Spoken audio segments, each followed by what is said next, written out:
What up? What up? What up? This is Rec League Podcast, man. Y'all know what it is. This is episode number 48. Y'all know me. I am Randy Little. I've been doing this 2.5 some odd years now. Uh, it's the Christmas themed movie discussion. That's why the headgear. Um, yeah, like my original idea for this episode for the movie segment was to have a debate just whether or not Die Hard is a Christmas movie. And it is, but I couldn't find a second. Like I wanted a 2-on-2, just friendly back and forth, people defending their stance. But like my guy Eric Sigmund said, E-Sig, that's my dog. People just want to be contrarians at this point. Nobody wants to defend their stance. They want to be difficult, and it's not a Christmas movie because I say it's not a Christmas movie, but nobody has the valid argument to back that up. And that evolved into like me just reaching out and inviting people, two people who was cool enough to jump in just to have a like dope conversation first time on the show.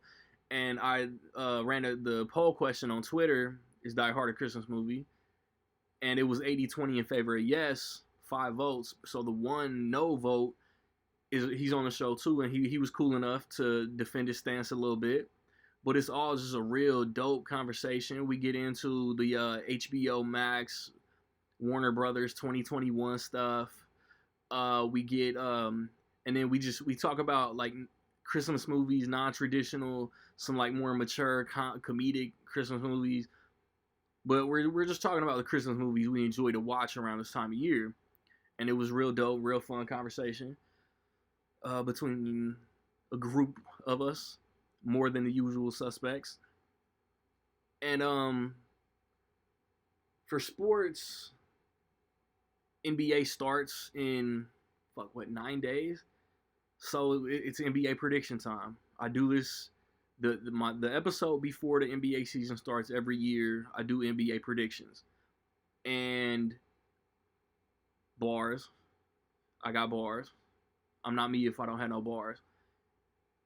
And then CheNoir she just dropped that joint with Apollo Brown. She come back with another EP, I think, like seven tracks. It goes by real fast. It's real dope. And I'm going to talk about that. Blu-ray and DVD, Tenet, comes out this Tuesday. And over the last 2 weeks, like nothing has come out like brand new that I can think of right now. The Robin Williams Popeye came out on Blu-ray first time. And then Tenet is really like the biggest December release because, releases are far and few between right now. And then there's a movie that obviously there's another show before the end of the year. There's one more Blu-ray release. But yeah, man, I'm going to come back. I'm going to have some friends with me. And we're going to talk movie stuff, man. It's Rec League.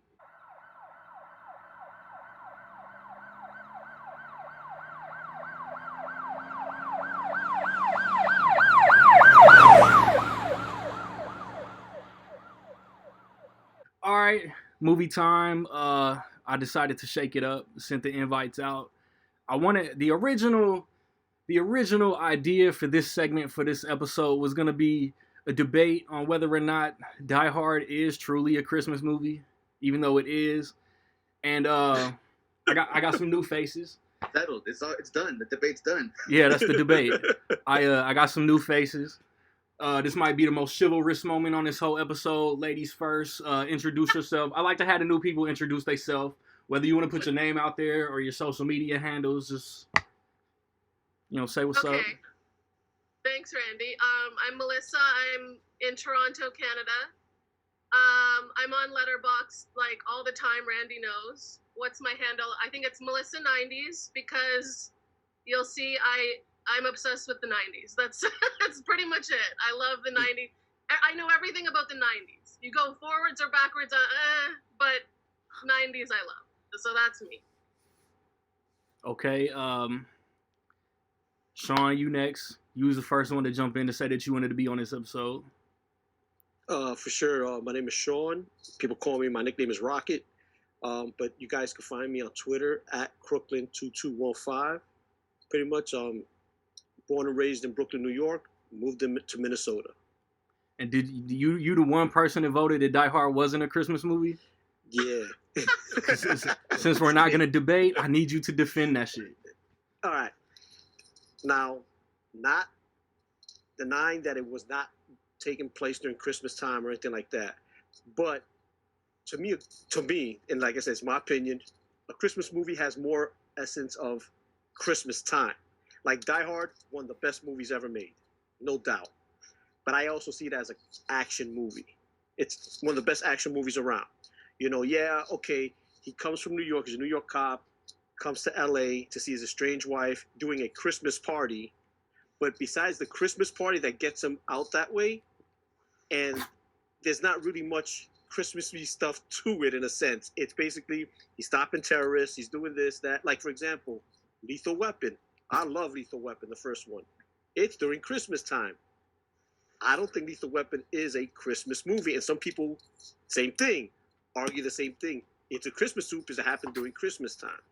Like, for example, if I'm in a movie and I pick up a baseball bat and I hit a ball, doesn't mean it's a baseball movie. You know what I mean? It's like, even though it happened, something like that, you know, to a point, like no denying, Die Hard, badass movie, one of the best movies around. I understand it happens during Christmas time, but just because he goes to LA during his wife's Christmas party to get him out there, that's the only, to me, connection in a sense that is Christmas. Because if it wasn't for that, it's just a regular office party. Like if they didn't have a tree or nothing like that. And I mean, that's my whole thing about it, is like there's movies that are during Christmas time that we don't even put in the Christmas category. And then there's movies like the movie Holiday Inn. To me, is one of my favorite Christmas movies of all time. Right? But a lot of people argue that it's not. Why? Because even though it starts, you know, with, you know, he sings, you know, White Christmas, all that, he also sings songs about holidays throughout the whole year, you know, Valentine's Day, you know, and all that. So it's like, it's just funny how, just perception wise, what people think of our holiday movies and what they think that are not, even though it's going on at the same time. Edward Scissorhands is based around, or it takes place during Christmas time. That's a perfect example. To me, I don't think it's a Christmas movie. Nightmare Before Christmas, love that movie. It's a Halloween movie, and that could also be a Christmas movie. Oh, like I watch both. I watch them at both times of the year. You know, but to me, I lean towards Halloween, but I still love it. I play during Christmas time too. But I mean, I can see why people think, you know, can say Die Hard, you know, Christmas movie for sure. I get it. But besides them, like, there isn't enough substance of like Christmas time feeling. I think that's why it's not. I mean, like I said, awesome movie. He goes out there for a Christmas party, his wife's Christmas party, and at the end of the movie, they play off, you know, Let It Snow. I get all that, like a hint of Christmas, but it's, to me, like the meat of the movie has nothing to do with Christmas. Eric, you got anything to say? Yes. Now, I think the thing with Die Hard, when we think Christmas and being from the Midwest, like most of us, well, I think me, Randy, and That's right. and Sean and Melissa, Toronto. I'm assuming it snows up there. Nah, that's Canada. Big time. Big time. When we think about Christmas, the one thing that we visually associate with Christmas is snow, right? And being in Los Angeles, California, it doesn't snow. But that doesn't mean that they don't have Christmas. But the thing with Die Hard is it's not a traditional Christmas movie. Definitely. You know, it's sun is shining, you know, people wearing light jackets. California. Yeah. You know what I mean? But Christmas, I believe it is a Christmas movie because Christmas pushes the plot. Yeah, you could that's a good point. It could be a regular office party, but within the movie, it's not. It's a Christmas party. And the terrorists, the robbers are there because it's Christmas Eve and they know the building is going to be easy to seize because everybody's going to be at the Christmas party. So that's Christmas pushing the plot. And Bruce Willis is there because I got invited to a Christmas party by mistake. Who knew? and it's Christmas music. It starts and ends with a Christmas song, like This Christmas in is Hollis, Christmas music. and Let It Snow, and it is mentioned throughout the whole movie. But I hear what you're saying, Shauna. It doesn't have the traditional essence. Yep. And Eric, and I think you're right too. Is like, living out here in Minnesota and all that. And like you said, you're from Chicago, and Randy, you're from Indiana and all that. Right. It's like we see snow. Even when I lived in New York, I see snow. I was excited as a kid. Yeah. It's like Christmas around the corner. And you're right. I just think that because it is in California, LA at the time, you don't see snow, even though there's movies we've seen where it's like it could be Easter or whatever in hot weather climate areas that we just don't associate that holiday because we don't see the traditional things to it. So I see what you're saying. I mean, like I said, hey, you guys can convince me. By the end of this, I might think it's a Christmas movie. You know what I mean? But like, Good. it's just, but I see what you guys are saying. Because you're right though. Like I see snow here in Minnesota, and I'm like, man, winter's around the corner. Here, you come the holidays. Right. So. And also, use another example, another famous Christmas movie, Home Alone. The neighbor, he was separated or estranged from his family, right? And at the end of the movie, it's about most Christmas touchy-feely movies are about families coming back together. And one thing about Die Hard is he and his wife are estranged, and the situation that's happening during Christmas time brings them back together. And also, another thing, you mentioned Edward Scissorhands. The thing about that movie is it takes place over a long period of time. It's not always Christmas. So it just happens to be during that time at the end of the movie. So now I wouldn't associate that because you don't need it to be that time of year. They're just showing you the passage of time. So now I don't think that's necessarily one. But yeah, it's unconventional, of course. But is it Christmas movie Die Hard? Yeah, I think it is. And another little tidbit, Jeb Stewart, one of the two screenwriters for the movie, he was a professor at Northwestern University. My sister just graduated from there. He was one of her writing professors. He told me he gets asked that question every year. And he says, yes, he wrote the movie that way to be designed that way. And somebody asked him, like, oh, you could have wrote it take place around Independence Day. He said, yeah, I could have, but I didn't. I wrote it around Christmas. Says a lot. That's coming from the horse's mouth.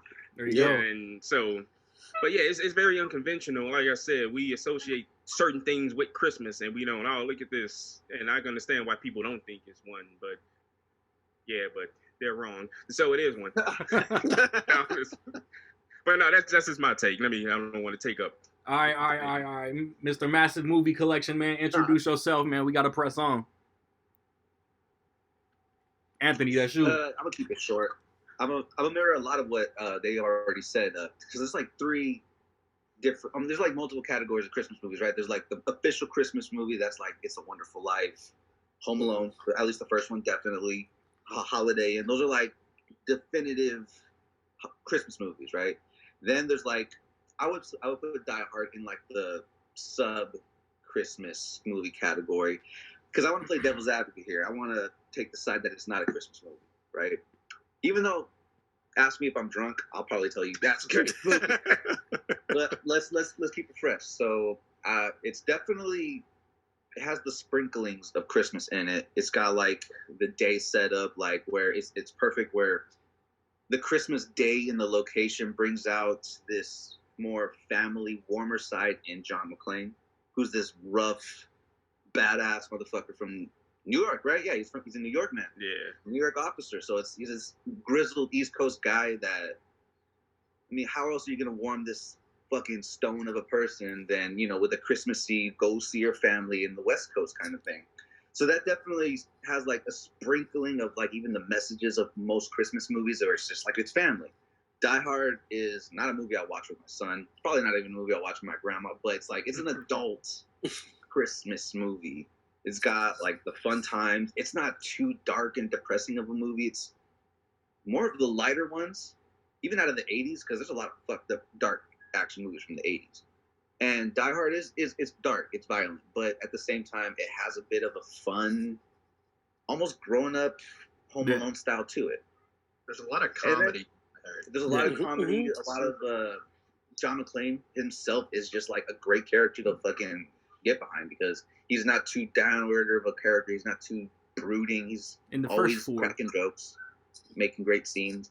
But then they got other movies that are just like they have Christmas in it, like an Edward Scissorhands, where I don't consider that a Christmas movie, but it has a great scene in it involving Christmas, if that makes sense. Yeah. Which is like, him cutting the ice, Winona Ryder dances. So it's a great scene set during Christmas. And I think a lot of people would associate Edward Scissorhands as a Christmas movie because that itself is such like a big scene. Do they ever say it's Christmas in Edward Scissorhands when he makes the snow?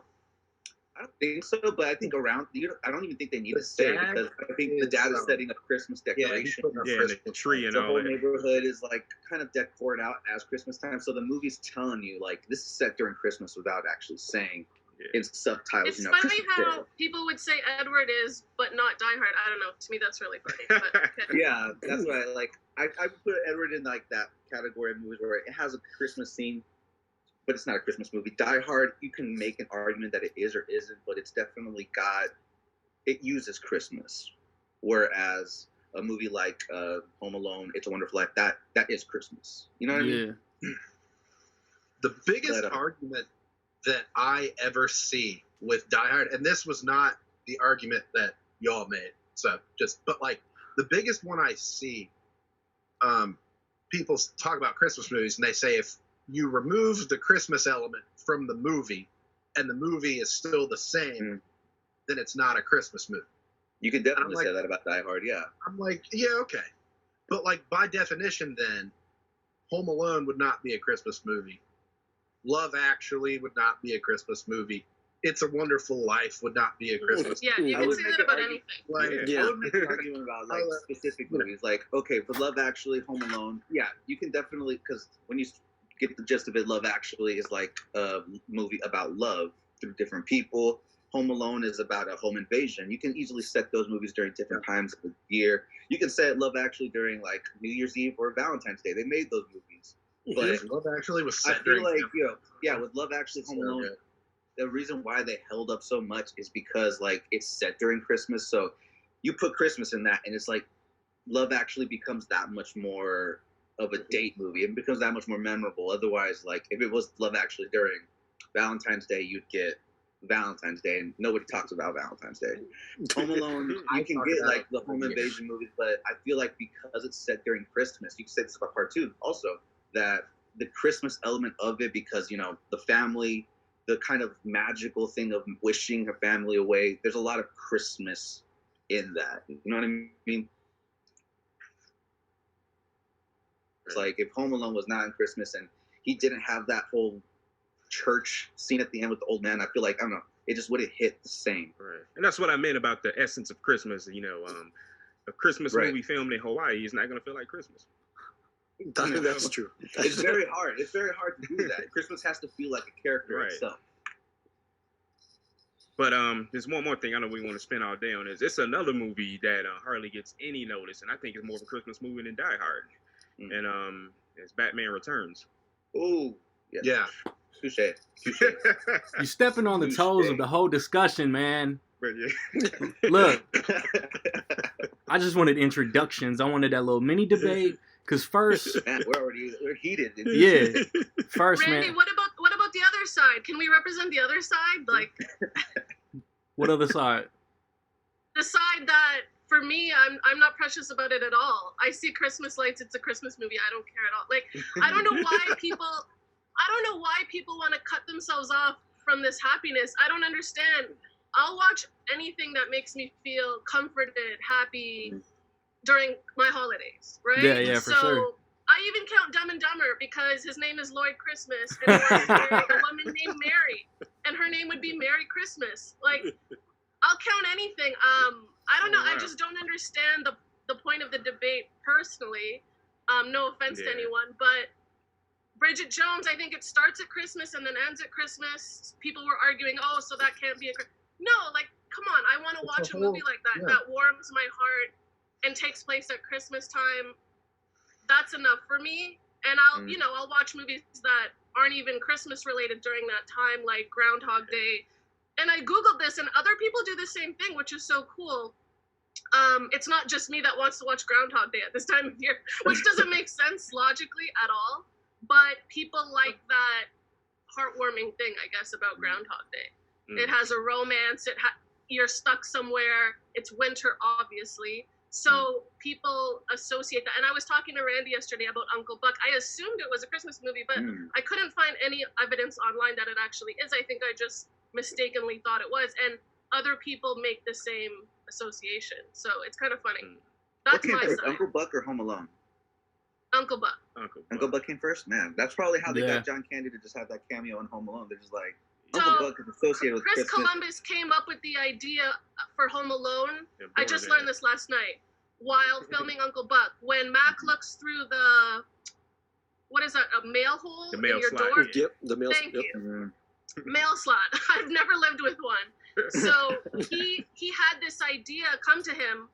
Oh, what about a home invasion? And it's just Mac in there by himself. And that's how he got the idea for Home Alone, which is pretty cool. Yeah. Cool. Melissa, So they're right all like too. in the same universe, I guess, kind I of. can see that. And Melissa, you're right too, because like in Bridget Jones, you know, the movie starts in Christmas, ends in Christmas. To be honest with you, like I said, one of my favorite Christmas movies, Holiday Inn. Love it. If you take the essence of the movie, it starts, they're doing a show, you know, Fred Astaire and Bing Crosby, but when he actually gets the hotel or the inn, that's where the movie truly starts, and it starts at Christmas, and it actually ends at Christmas. So like, it's funny how I see that as a Christmas movie, and like you said with Bridget Jones, some people don't see it, but yet it's basically almost not the same thing, but the essence of the movie starts and ends there. Where same thing with Holiday Inn in a sense. Yeah, I was arguing with someone about Godfather. I mean, obviously that takes place over a long period of time, but there is a long Christmas scene in there. So we had this argument. There's some really great Christmas scenes. Yeah. Yeah, so for me, I'm not precious, so I'm the opposite of the spectrum. I don't care. I even consider Godfather somewhat of a Thanksgiving movie. I don't know why, but like around November time, it's like that dark, twisted version to a family story that you see around Thanksgiving. And I don't know why. Every time November comes around and we start getting food, I'm just like, I want to watch Godfather.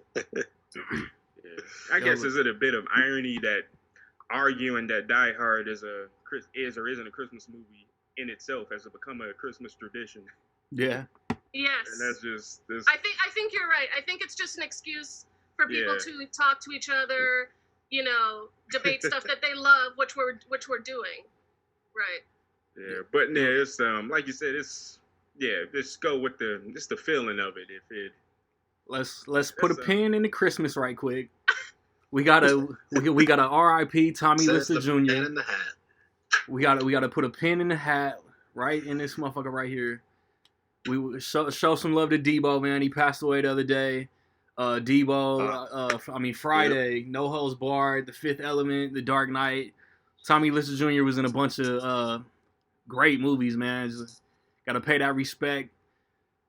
And then I want to talk about this news before we get overcome with the Christmas.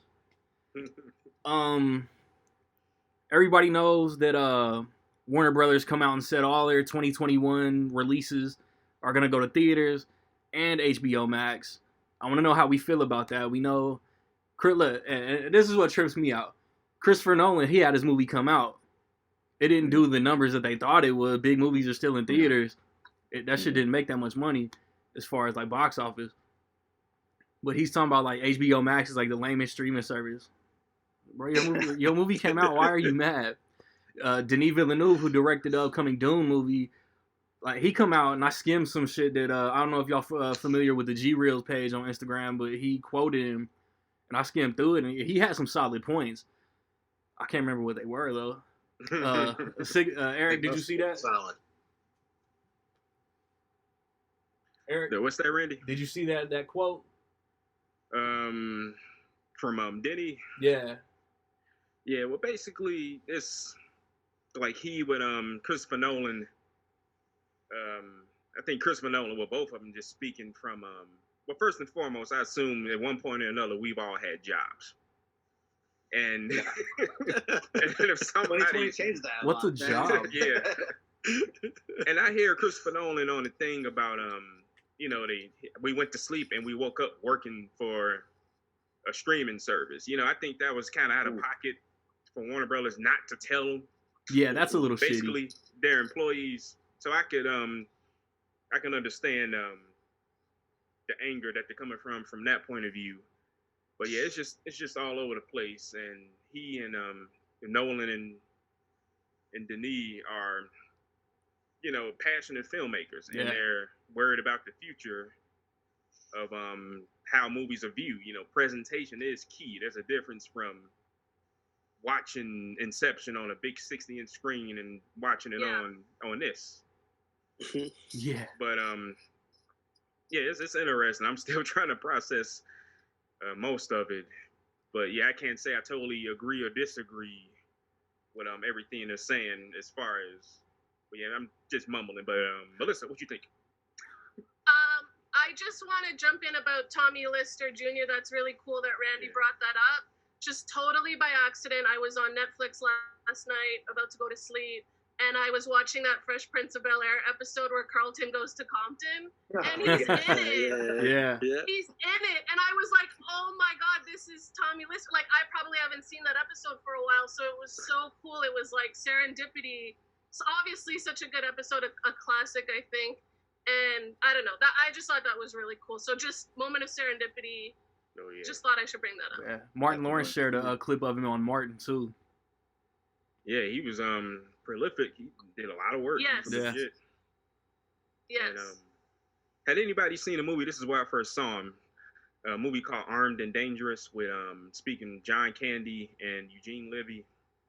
I heard of it. I don't think I've from seen the it. 80s. Y'all I have seen it in my life, but it's. I feel like not a fat fresh. Canadian. I don't know.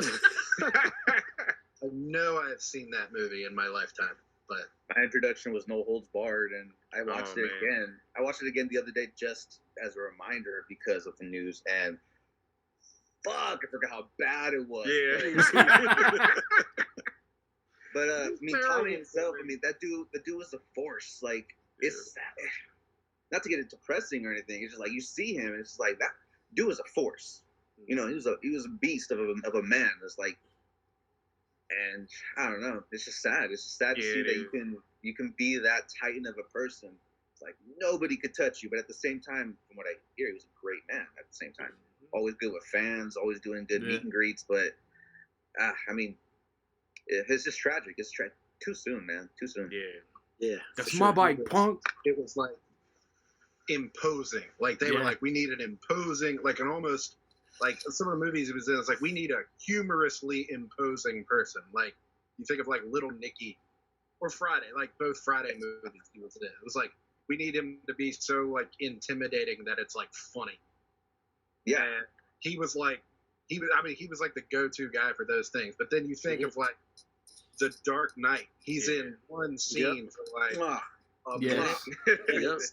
I shared that on my story. Man, so good. A perfect scene that could have been really silly. Like it could have been like, oh my god, yeah, of course, the Heart of Gold prisoner. But like he sold the scene perfectly because like you're thinking like he's gonna press the button, he's gonna do what the cops can't do. It's a perfect scene in a perfect movie. So, I mean, imagine like a Shakespearean actor or somebody like that come in and so I'm saying they overdo it. They couldn't have done that scene better than Debo. Like that wouldn't have. There's not many humans in the world that could have those eyes, but at the same time be like inviting, funny, but at the same time she's like, I'm not touching him. I'm not gonna. I'm not going. Anthony brought up something because I'm the trivia guy, and speaking of which, in case anybody was wondering, he was born with a detached retina from his eye, so that's why he has the laser I was eye. curious about this. And another thing Anthony brought up, No Holds Barred. That was a huge WWF back in the day. Yeah. But tell me this, Anthony, how many lines did he have in that movie?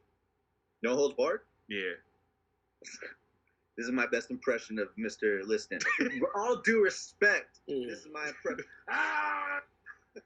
That's all. Just screaming like. Yeah. He said. I'm pretty sure you probably got some dialogue, but from what he said, one word. In the entire movie, and what was it? To be honest, I can't even. Oh wait, you got to remind me because like it was in the middle of all these screams and oh no, I do remember the promo. It just Right. Like, what's your name? You grabbed it. Zeus. But no, that's just.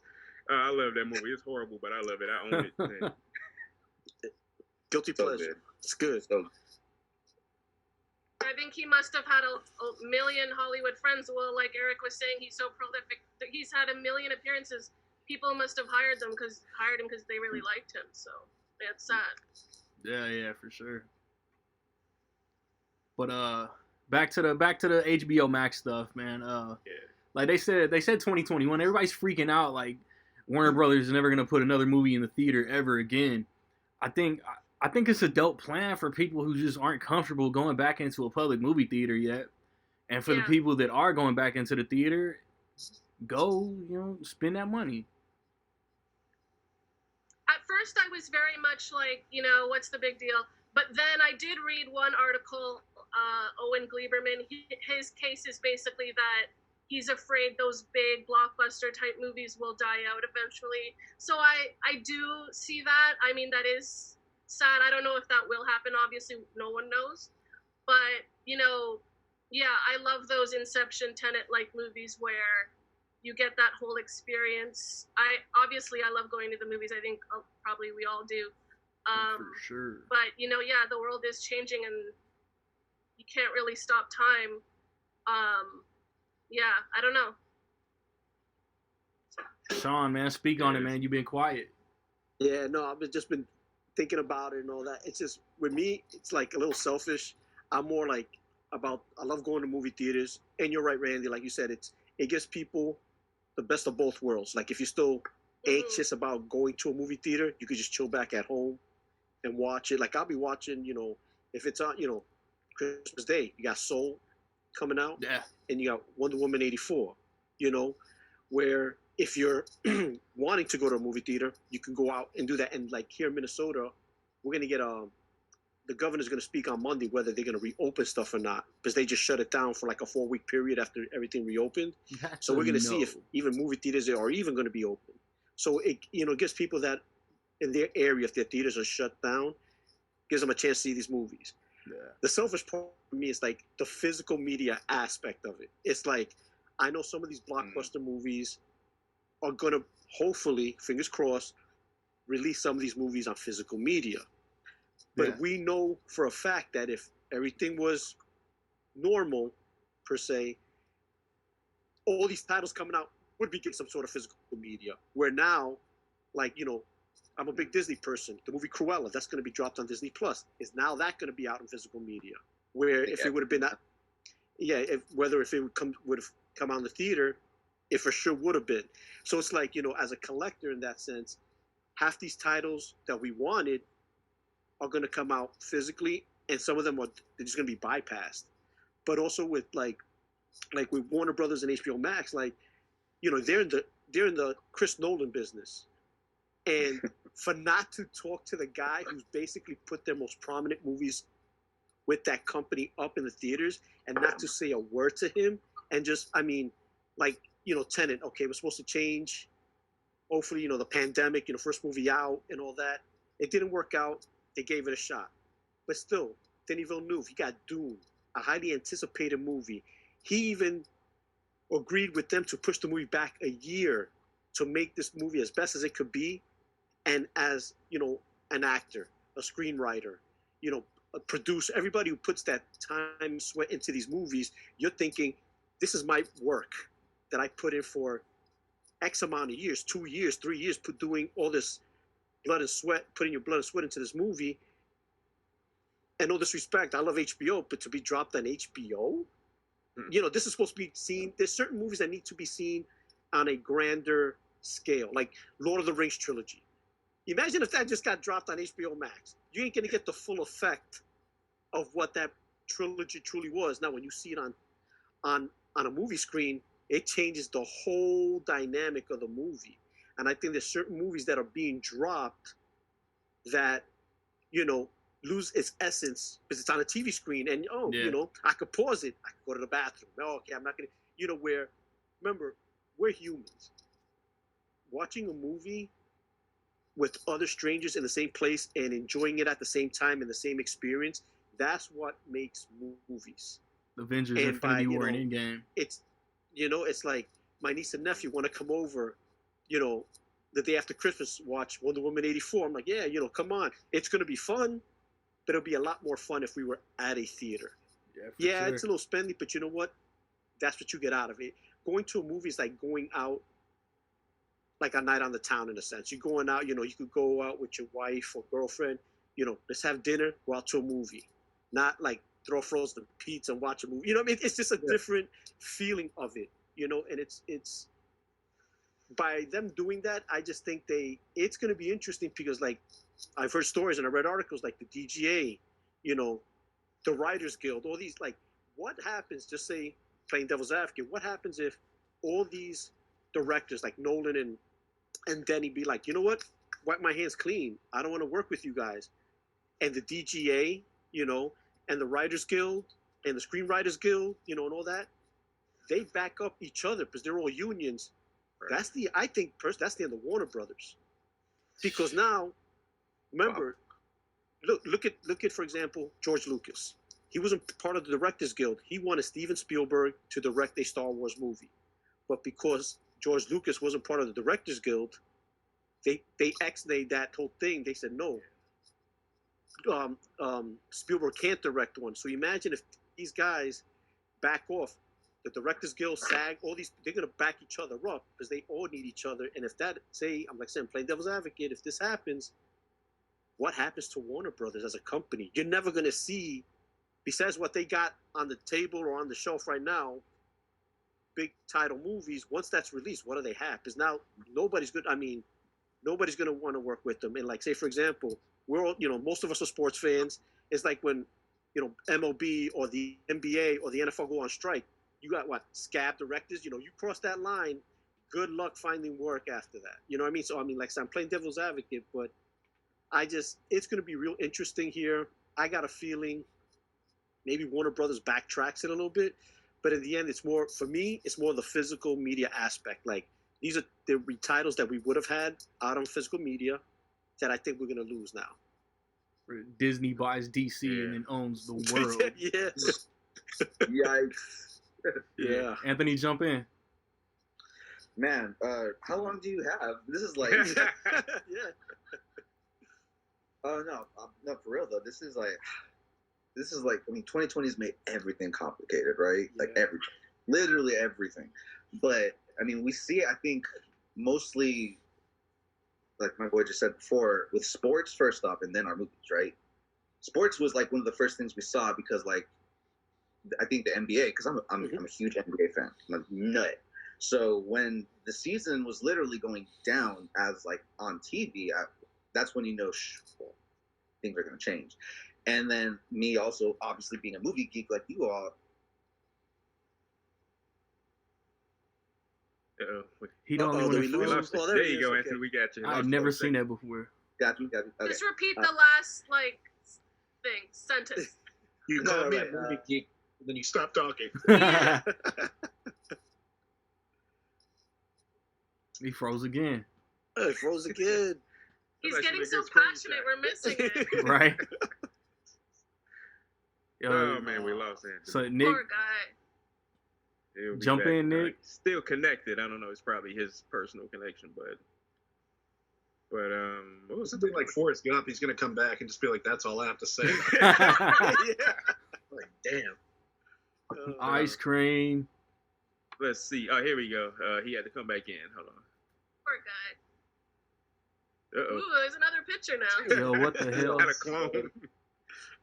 I like this. It's like sporty him and preppy him. There we go. He lost it. Uh-oh. There we go. This is like, have you guys seen The Holiday? His wall is just like Cameron Diaz. It's awesome. Yeah. You want me to see me? Yeah. Yeah, you're good. Internet, man, it's crazy. We have rain out here in Phoenix. I'm in Arizona, so Okay. the rain has been fucking up our shit a lot. But just to wrap it up really quick before you guys lose me again. Yeah, sports went down. That made me go crazy, and then that made me immediately think afterwards of movies in the theaters. Like we all knew, I think in the back of our head, something's gonna go down with theaters. So that's why I asked Randy, like, how long do we have? Because this is like a dense conversation to have. Because, like, again, obviously, I love the physical media. I live for this shit. This is like a decade of my life plus in the making, right? But let's be honest. I mean, to my fellow collectors out there, for how many years back have we like kind of seen the end of it happening? I would say it's been like about maybe 5 years. The last 5 years, I definitely seen it with Best Buy now, completely throwing all their physical media stuff out the window. Mm-hmm. Like if you go into a Best Buy, it's gone. Other than like your video game software. Tucked away in a corner. Told myself I wasn't gonna cry today. Or you gotta like legit like under the table. I'm gonna score a dime bag of weed. Yeah. But it's sad. Like a Target, it's now just one shelf of movie. So I've been seeing this happening, like where physical media now you're gonna have to go to an Amazon, or you're gonna have to hit up if you want catalog titles like Warner Archive, Criterion. But like what you guys are saying, like these big movies that we have, Wonder Woman, Dune, Tenet, we're definitely gonna probably see a physical media releases of those sort. We got one from Mulan, which was, it didn't really hit theaters, but we still got a Blu-ray for it technically, even though it has the controversy of hitting Disney Plus too at this time, around this time. So there's a lot of weird things that we're seeing now, like because it's just a weird year, and we're all taking this new way of things going. It's just new to us too, in the studios too, and it's a good point to bring up that directors like Chris Nolan, Denis Villeneuve, these guys that mean something, that can have their way. It's crazy to see like a Warner Brothers say like hey, we know you have a respect in the community. You have our respect, but your movie is going to hit HBO Max because that's just the way that's going to get the money going it's the this business year model or in the foreseeable future. That's kind of scary, but at the same time, you can kind of see why they do it. It's a temporary fix. In a businessman sense, you could see why AT&T or HBO, Warner Brothers, whoever's responsible, you can see why they do it as like the big ups in power. Yeah. But it's interesting because like my boy said before, what's Christopher Nolan going to want to do now if he thinks like his next big space movie, big budget thing is going to be something that we don't see in theaters? And don't get me wrong, compromise. I'm a 90s kid, so I was born in 93. I was born in a stretch of time where a lot of great theater experiences came out. I remember seeing Jurassic Park in theater. I remember seeing Independence Day, Dark Knight, these big theater experiences. I saw every Lord of the Rings movie in theaters, and I can't imagine another way to like get that same awe. If it were to all have been straight to DVD, you don't go to Harry Potter, Deathly Hallows Part 2 opening weekend with the same experience as you would be like, oh yeah, it's gonna hit up Disney Plus. Because that weekend you get home from school. You get back to school that weekend. Everybody's talking about Harry Potter, but then again, that's just a different generation. That generation's gone. I have younger friends. It's weird. I have friends that are 10 years younger than me, that don't know what it's like to have that midnight premiere experience. I know, I missed that. Yeah. It's a thing. The last thing I think I remember doing that was for The Dark Knight Rises. That was 2012. That's about the end section of when the Netflix idea of streaming was starting to be But also some idiot ruined that. I feel like that's what I'm saying. Like I see what Netflix is doing. Somebody had the idea of like Netflix is gonna get bigger. People are gonna be at home. It's almost like someone saw a pandemic COVID thing like this happening in the past, where, as much as we like to say it, the theater experience, and this is coming from a movie geek, is almost dinosaur. It's like I want the idea of. I saw Tenet. As soon as I heard Tenet was gonna hit theaters, I said, give me the COVID test. I'm gonna wear a mask. I will go see this in the theaters for that sexy IMAX experience. And I'm not gonna I'm not gonna say sorry for being in that theater and then watching that opening opera scene. The fucking speakers hitting the back. Man, it's better than sex. It was better than sex. You know, I mean, I haven't seen a movie in the theater Going since on with like that one. previous December. So that's why I say it's a weird debate to have because there's a lot of factors going in. If you're my age or around our age, our generation, you're gonna have like a very passionate stance on this because there's a lot of ways you can put at it. But at the same time, we have no idea what it could be like. I mean, I hope we get theaters back to basically put a cap on it. I want theaters back. But I can definitely see where we're going to enter this new age of where if we want any of the future Marvel movies, they'll probably be on Blu-ray. But if you want a random ass jumper, you're going to probably need to go online for that. Super random. You're going to need to go online for a hot tub time machine. You know what I mean? You're not going to go to a Best Buy, Target, and they're not going to put it there. They're going to put Marvel movies, a DC movie. Yeah. I love how Am I you guys are. I don't know. I love how you guys are so passionate about the physical media because I am too. And I think I've talked to Randy about this. I love a few Netflix movies so much, and I hate how I can't own them. I hate that. Yeah. I would love to own Stinky tuna all the way. I don't know what that means, but yeah. Are we for that? Are we against that? These are just Because words. I've heard a lot of people say they hate stinky tuna because of that. Like What? it's a fake way of collecting. Well, put it like this. With Stinky Tuna, and I agree with you, Anthony, is like I bought some stuff from there because there's some like Melissa said, there are some movies that are on Netflix that I want to own, and they don't have them. Stinky Tuna, what they do is it's all copyrighted, it's all legit, and all that. Like there's no backdoor deals. There's not like black market. It's stinkytunamedia.com, and pretty much what they have is you go there. Great and name, by the way. It is. And I was like, what are you people getting me into? like tuna. She's like, what? Like Randy. Is that safe for Randy, work? I don't want to talk about this. Like you and I probably been waiting for True Lies to come out on Blu-ray or 4K. Now that Disney owns that, from what I've heard, I think like Hocus Pocus and Home Alone 1 and 2 might be the last ones they put out on physical media for a while, besides like all the Marvel stuff. This is what they're saying, because all the back Disney catalog stuff isn't. You can now own True Lies on 1080p high def if you go through Stinky Tuna, and they have it. And that's the only way, unless you speak Spanish, because they sell the Spain version. I'll understand it, but I don't know if all of y'all will understand it. But that's the only way, because I've seen Spain has it in Spanish, and it's a legit release, but in Spain and Europe. And that's the thing is, how does overseas get these releases, and here in the U.S. we don't. I never understood that either. I never understood either. Yeah. And with like Stinky Tuna, I own True Lies. I saw that, jumped on it. There's an old school movie that I'm dying to get right now. It's with Goldie Hawn. It's called Wildcats. It's a young Wesley Snipes and Woody Harrelson. Yep. They just first time ever on Blu-ray through their site. And all that, and the thing is, it's not black marketing like that. Like they legitimately go to the studios, make deals to release these titles. And there's like artwork. You're blowing my mind. Everything. Is there I like hope that they serve Canada. Like I want to look into it so bad already. Because I don't own one. I've never owned one, but like I know like it has quality artwork. Like it has artwork that you would think come from like a studio, but like because I don't own one, I'm pretty sure some of them have disc art even.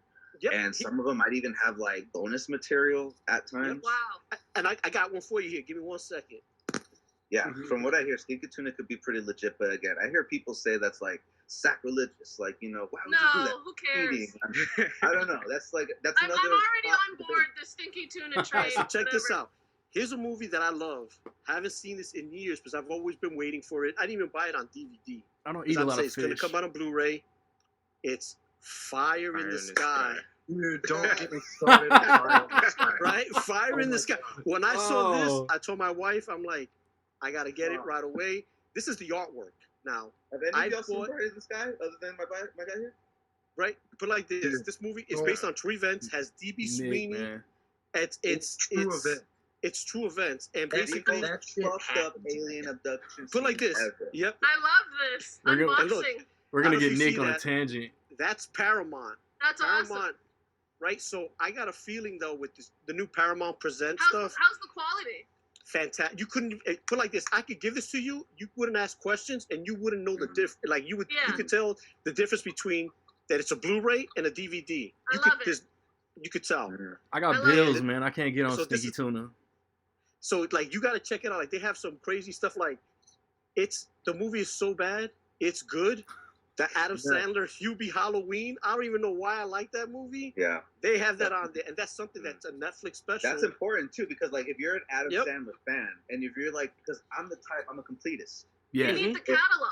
Yep. If you want all the Adam Sandler movies, it's gonna fucking go at your head because I can't get Hubie Halloween even on Amazon. It's only through Stinky Tuna. You Tuna. celebrate the man's entire catalog.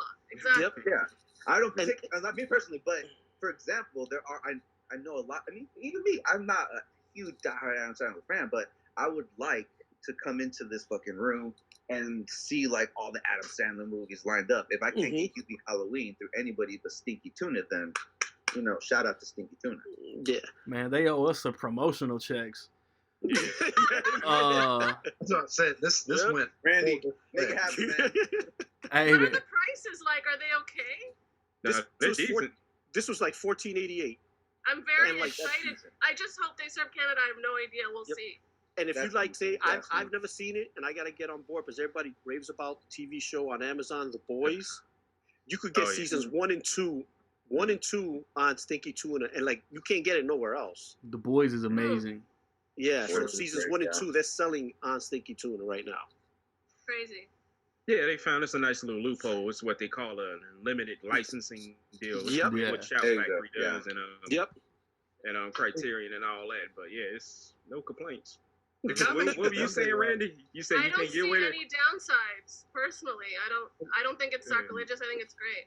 What I Makes say you about what? wonder, like why these dudes from Stinky Tuna could go to like Fox or whoever and be like, "Hey, can we make True Lies?" It makes you wonder why on the other end they're not like, is there that much of a demand for a True Lies Blu-ray, and why they don't just do it themselves? Yeah. God, yes. It's Like, so what- it's like- frustrating.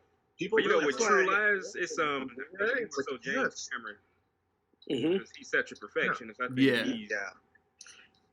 But I mean, too busy they making can just do Avatar it without 18. his consent, right? Like, I mean, No, but- if Warner Brothers can do all this stuff without their director's consent, No shit. Disney can put out The Abyss on Blu-ray without James Yeah, Cameron no kidding. Yeah, to bring it around full No circle, kidding. to bring the conversation back full circle. yeah. Talk about this Warner Brothers thing. But no, Randy, what were you saying? I don't thought I heard you remember. said you couldn't get behind it. No, I said I got bills. I can't be getting on no Stinky Tuna. No. I'm 34 Yeah. years old. I got a wife and Trust me, cats Like to. addiction. Yeah. No, it's an addiction. It's like this movie's like, oh, I want that one. Oh, I want because it's like it's stuff you cannot get Mhm. because it's not out on physical media. It's through like they have a deal per se, a legit deal with Netflix, and like when Disney Plus dropped what was it, Song of the South? Zippity Doo Dah, all that. Yeah. Song of the Jesus South. Christ. They actually like Eric said, there's a loophole where I think in Japan or China they released it. So if you buy it through Stinky Tuna, they have like inside they have like reverse art on the inside that's actually written in like Asian, in Asian, and yet you have the original. Then they have it in English. So pretty much, it's like they find, like you said, loopholes, and it's a licensing thing where Yeah. once the licensing run, like they got George Lucas hates it, the Star Wars Holiday Special. They sell true, that as yeah. well, and it's like it's crazy Nick because they have a sold. legit deal with Netflix, but also the licenses thing is the loophole where they're able to create, and they still go to Paramount and still get the okay, which is crazy. Cool. I learned something. I love it. Cool. I'm gonna cap off on the audio because I gotta save it. I wanted to talk about all the Disney news, man, but there's more time for that. Cool Star Wars stuff, cool Marvel stuff, like cool little like Easter eggs you really gotta look up that wasn't really mentioned. But I want to talk about like other Christmas movies that, like, to me, a traditional Christmas movie is like what we was talking about earlier: Home Alone, the Santa Claus, Elf, It's a Wonderful Life, A Christmas Story, what you get together with your family and it's all wholesome and lighthearted and all of that. I want to talk about the Die Hards, the Lethal Weapons, the Iron Man 3s, the Friday After Next. I want to talk about the movies that people will be like, that's not a Christmas movie. Yeah. Yeah, like sure. me and Melissa was on Twitter yesterday going over a bunch of them that might qualify. Me, Eric, and Nick are always going back and forth about whatever. Like I watched Anna and the Apocalypse a few days ago. Takes place during Christmas. I count it. I have some that I kind of want to throw out there and get what you guys think about them, or if you guys have something you want to bring up, whatever y'all want to do. Anybody? Anna and the Apocalypse is a good one. I watched that for the first time at the beginning of this year, and I remember one having a huge ass crush on Anna, and then two, the soundtrack was actually super super good. Yeah, the songs were cool, and she was cute. Like I don't know, like I think Trading Places is a really good one that gets overlooked a lot. Definitely. That's a good one. 100% a Christmas movie. Yes. Because Eddie That's Murphy pretty has much- one of that's these. Everyone It's kind of agrees. hard because like the first half of the whole movie is like Thanksgiving. and during Christmas, right? And then it's really only until like Dan Aykroyd and Eddie get together during the Wall Street scene where it's like post Christmas, right? Yeah, New Or Year's. no, Yeah, New Year's, yeah. Yeah. But then like yesterday, like this is a little off topic, but yesterday I watched Prisoners. Takes place on Thanksgiving. I'm not watching that shit on Thanksgiving. no way. There's a lot of dark movies shit that are was around heavy. Thanksgiving though that I wouldn't even want to watch Yeah. again. Yeah. Remember Escape Room? Anybody? Is that Eric? a Christmas Yeah. movie? Or it's That was set during Christmas? Thanksgiving. Eric loves Was Escape it? Room. It was And- Thanksgiving. Escape I Room remember was watching decent. that It was movie alright. right after Christmas and thinking, "Fuck, this should have come out at Thanksgiving. This would have been way better." Nah, it was that Yeah, it was it was that like, early January dumpster just release date. Yeah. I could totally see it being a January release movie, but I mean, other like weird Christmas movies. I mean, Shane Black made his whole career off of Yeah. that, didn't he? Yeah. I mean, Yeah. I got some of you those guys written mentioned down. Iron Man 3, that's a great one that no one ever talk about as a pseudo Christmas movie. And then I mean, anything Kiss Bang Long Bang, Kiss Goodnight. Kiss Bang Bang. Yeah. Yep. A Little Kiss Even Goodnight Nice is Guys. another one. I think Nice Yeah. Guys. has Last Boy some Scout. It ends on Christmas actually. It like Yeah. right at the Yeah. last scene. They're in the bar, they got Christmas tree set up, so even Shane Black has a way of like sprinkling Christmas in there but not saying, hey, this is a Christmas movie. I wonder if I can't believe he didn't put that new Predator movie out there during Christmas time. That probably would have helped the movie out. So That was Halloween. Yeah. Specifically not Christmas. I thought that was weird. Yeah. It's one movie nobody mentions. The title was even a double entendre itself. The movie is iffy, but I like it. I guess guilty pleasure is what you would call it. Movie called Reindeer Games. oh yeah. Oh no, that movie was ass. Never You seen are it. the only one that likes reindeer Is games. that Ben Affleck? Yeah. That's Affleck. Yep. It's like this is the guilty pleasure. That's what you would call it. It's but Tony look at the Soprano cast. too, right? Hey, for me, I don't discriminate. Everything is pleasurable. I don't Yeah, feel there any you go. guilt. That's what I say. I don't I feel do. any guilt. Yeah, but no, it's the hell of a cast in that movie. It's, Gary Sinise, Charlize Theron. Wasn't Morgan Freeman in there too? Morgan Freeman? No, that was you Oh, probably Samuel think of- Jackson. no, Samuel Jackson. that's the black person in that movie was Clarence Williams III. The black person. I mean, that's, It is what it is. no, it's Clarence Williams the third. He was in that movie, and Danny Trejo. Never It seen was a it. stacked cast. Yeah. Yeah, who else? I was curious about it, but I never got around to it. Yeah, It's like, if that you do wasn't watch the director's Is it a cut. heist Charlize movie? Theron. Yeah, it's a heist Yeah. movie. It's a heist and plot twist and plot holes but yeah, it's Oh, yeah. entertaining. Reindeers and no. Yeah, it's one of John Frankenheimer's last movies. Where Cool. the little man told Paul Rudd in Role Models, "Fuck you, reindeer games. Nothing to do with Christmas." That's a good That's line. what he does in I Jay and remember Silent that Bob. one. In Yeah. Jay and Silent Bob Strike Back, it's like he's like, sometimes you do the art picture, sometimes you do the big, the big budget picture. And Matt Damon's like, sometimes you do reindeer games. Give me your guys' 2 cents on Man, this. there's So, a lot of was, reindeer games mythology. That's It's crazy. funny because the movie I was thinking it was The Sum of All Fears. Sum of That's All what I Fears. was thinking No. of. I was mixed that's- so Freeman, many, yeah. like, I there's was the Ice way off. Harvest, and I like, was way off. yeah. I was like, Let that's me know not what y'all Morgan think Freeman. about That this. was Charlize Theron. Charlize Theron, not Morgan Freeman. A lot of early Chronicles of 2000s Narnia. Affleck Chronicles just of blends Narnia, together. Christmas movie or not? The I don't first remember. one is kind of a Christmas movie. Got Santa Claus in it, right? Yeah, he's like a character in the movie. Which He one? gives us fucking swords. He gives a little girl a knife. Yeah. He's like, you take this sword and you murder the goat thief. And I was like, oh, Santa. Which movie was this? The Chronicles of Narnia, the first one. Oh, okay. The other two are not Christmassy, but like the first No. one is all like wintry and like Santa. It's like I a whole remember thing. opening weekend. That was another opening weekend movie that was like a big experience, and it was on Yeah. Christmas weekend. I remember watching with my mom and little sister, and I mean that's a movie that definitely won't say it's Christmas, but there's a lot of things in it that if I watch it, I want I feel cold. I want a blanket. I want a hot cocoa. I Yeah. want to feel like That's how a lot of feel like I people. want to miss the Yeah, when watching it. a lot of people feel that way about Harry Potter. I've noticed Yeah. in the Yeah. last few years. A lot of people watch Harry Potter around the holidays and I not think like our generation has that. Yeah, the first few were all released during the holidays too, so I Yeah. could definitely see where they There's had like like a big Christmas Christmas. scenes in like the first three movies. There's like little Christmas winks. Chapters, yeah, a whole little. They walk by segment and of they're the like movie. Happy Christmas, and then that's it. And that's like, well, that's enough for me. Yo, Nick, But another unconventional one, Eric, what you got? with Dennis Leary, Kevin Spacey, The Ref. The Ref. The The Ref. Ref. Yep. Never seen it. I think that's just a super underrated movie. Yeah. And period. It's been a long time since I've watched The Ref. Like a dark comedy, right? Yeah. Yeah. Yeah.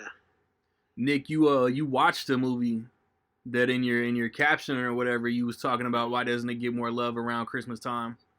Why him? Yeah, I did. Oh yeah. Why him? Not a great movie. but, like that came out like on Christmas Day. I Yeah, want to say yeah. in theaters. Mhm. I was like 2016. I was like, I remember that was the year that like everyone died, like all the celebrities. It was like everyone died. Like, I remember. and so I like, remember.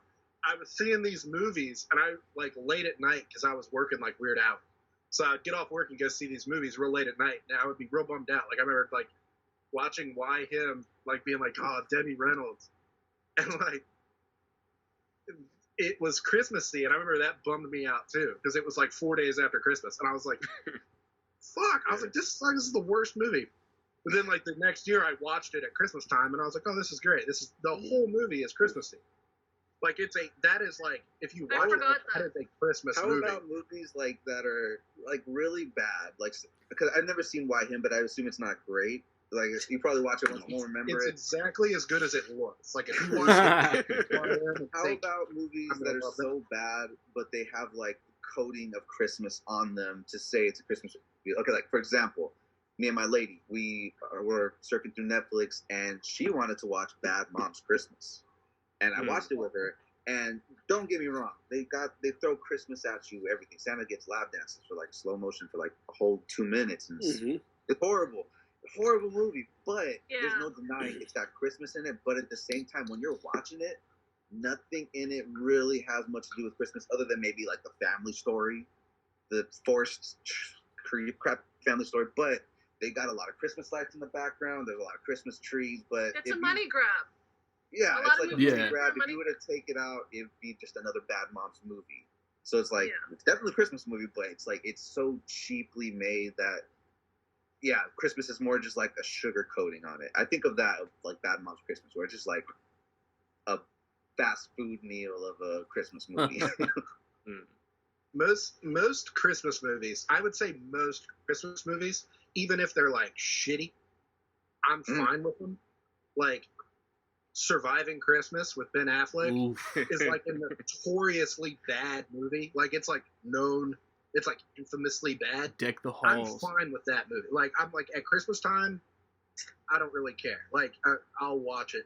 The only Christmas movie that to me is like so bad that I'm like embarrassed that I bought it years ago and like I don't even watch it is Deck the Halls Ugh. with Danny DeVito and Yeah, Matthew DeVito. Broderick. Wow, That I movie- got one. I'm surprised y'all. That shit is It's horrible. horrible, but no, one that's even worse than that is one from back in the day. Like Anthony, we mentioned No Holds Barred. The star of that movie was the star of this movie, Okay. Santa with Muscles. That's a great movie. Oh, God.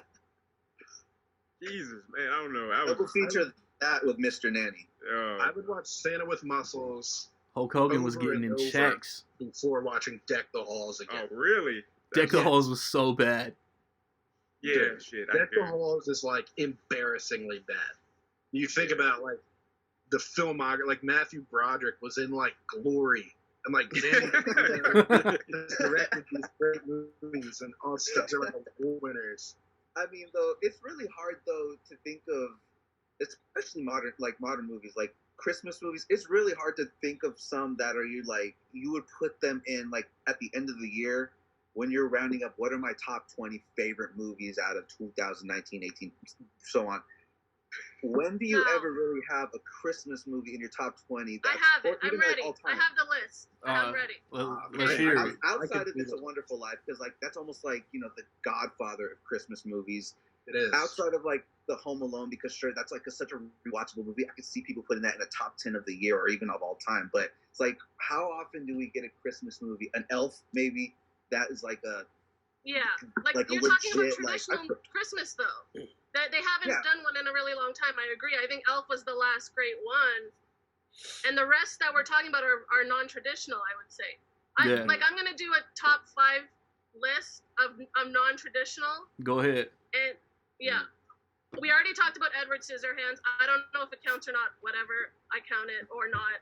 But because counts we for already you. discussed that, I would say Eyes Wide Shut. A lot of people talk about how that's a Yeah. Christmas movie, if you want to call it one. There's definitely takes place at Christmas. Obsessed. I personally love this movie. A lot of people don't. Starring Idris Elba. Sex in the City definitely has a Christmas, New Year's part, so I call that good enough. I want to watch it every year around Christmas. Step Brothers, I believe, has a Christmas scene, right? Chewbacca masks.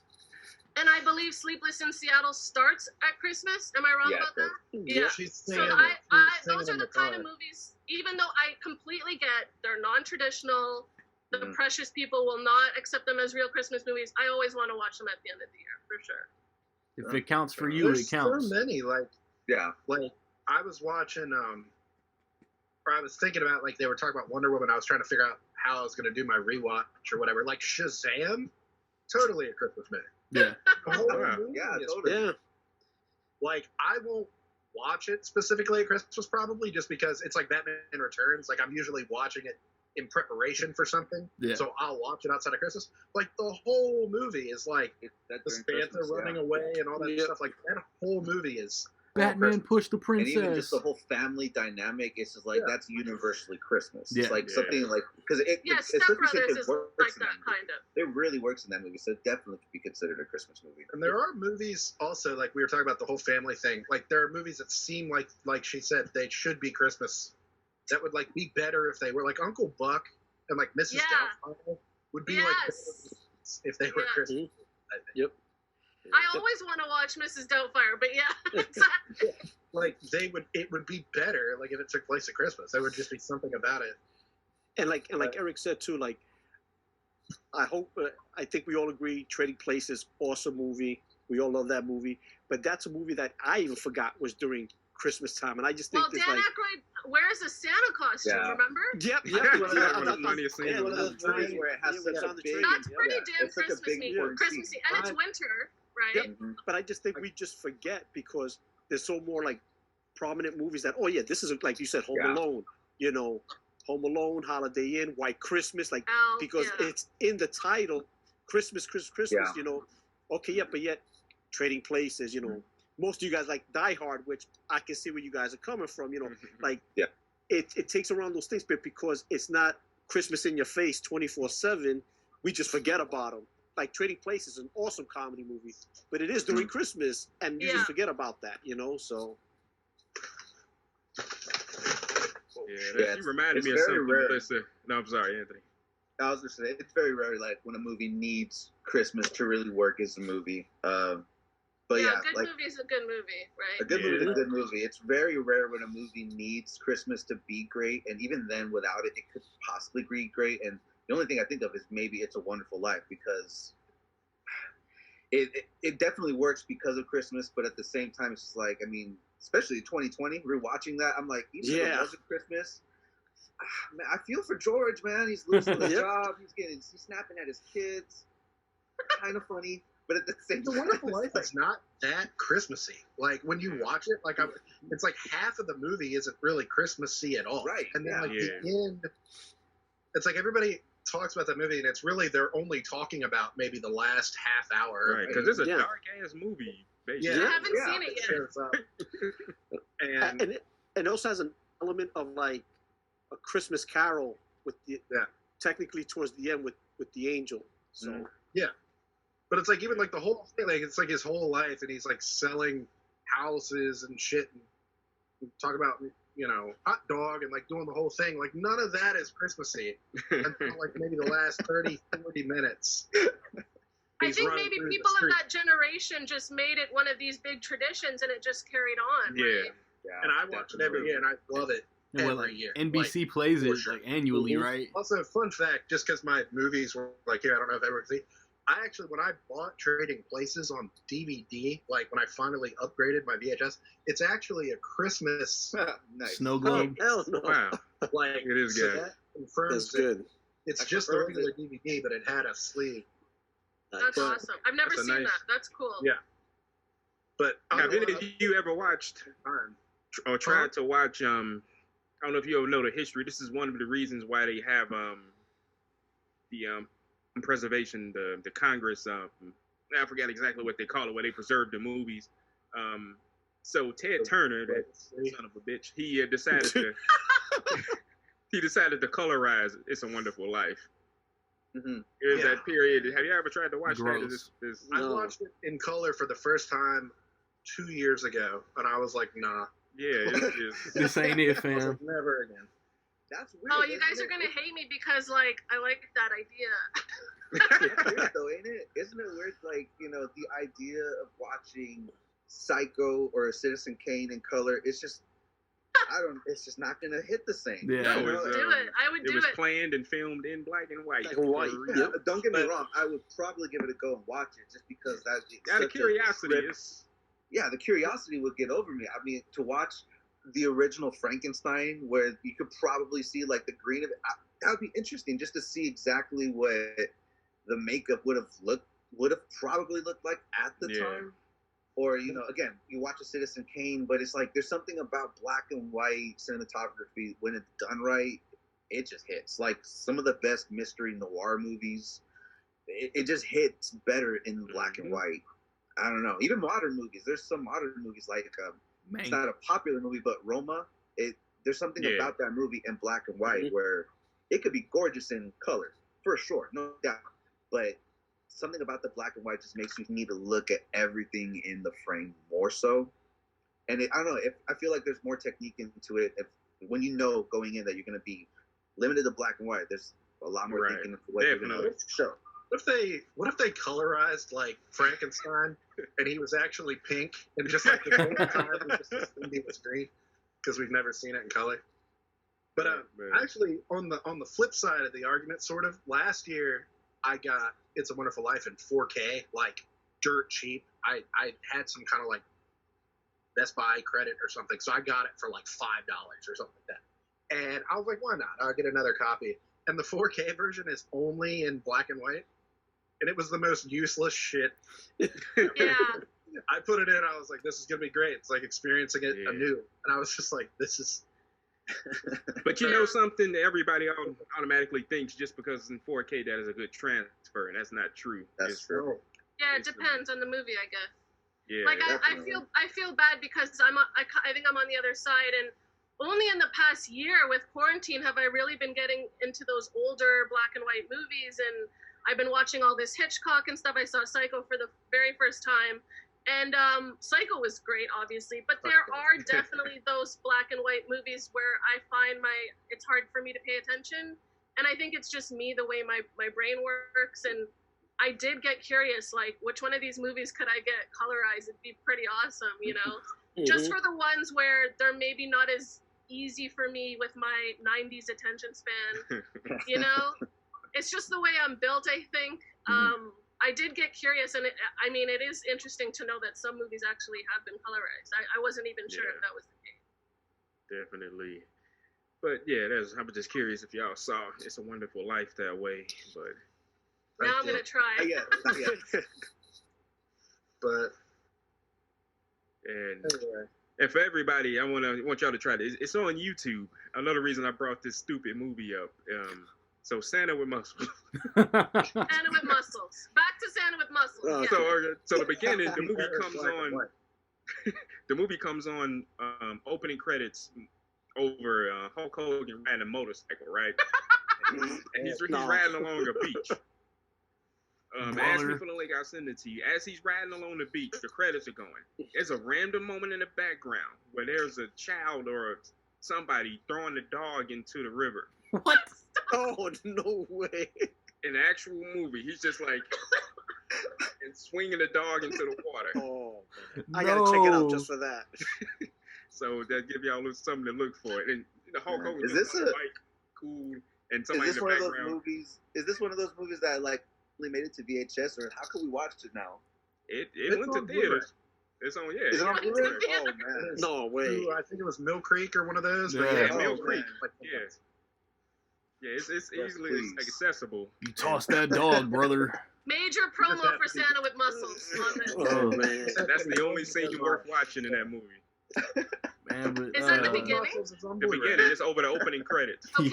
Okay. Yeah, I gotta man. suffer That's through our the rest of it. That's our homework right there. It's random, but it's hilarious. That sounds really good already. So I'm sold, I guess. Oh man, I wanna that's take my it- horrible Christmas movie. But I want to take it back Argument around next to time. like Bad Santa, Harold and Kumar Christmas. Like some of Yeah. those, man, just real fun, like must watches every December. I think not only is Harold and Kumar. I'm trying to think if I like bad ones, but I'm trying to think. Yeah, it's hard to.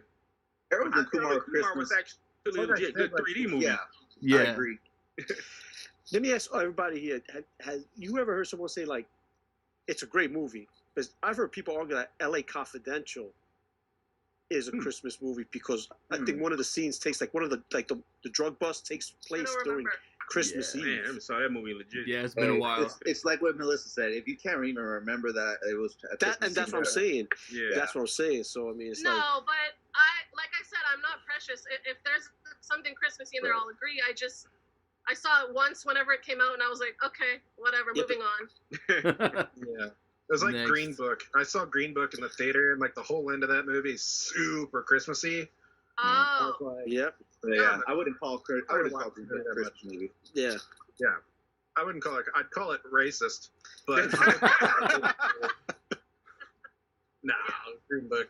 But yeah, there's like certain, just like some movies. It's like Batman Returns. It's like totally a Christmas movie. Like if you want to call it a Christmas movie and watch it at Christmas, like yeah. I've done that before. Like have at it. But that's just one that I I've done it if before. I feel comfortable watching it outside of Christmas, then Right. it doesn't fall in my Christmas movie category. That's just me. If I'm see. uncomfortable, I see. yeah, Yeah. like if I'm I'm different. uncomfortable, it's like Die Hard. I only really watch at Christmas. Like it's just like if there's a new. I think all the time. Like if they make another Die Hard, I'm gonna be really pissed. Like I'm gonna be like I won't be able to watch 1, 2, 3 comfortably because it'll probably come out in like the summer. They won't put Right. Die Hard 6 out It's at funny Christmas. with Die Hard.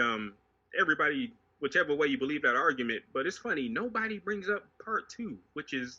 It's a good one. Die It's Hard not 2 as is also Is a it Christmas also at movie. Christmas? But Yeah, it actually People Part have 2 those. actually has snow in it.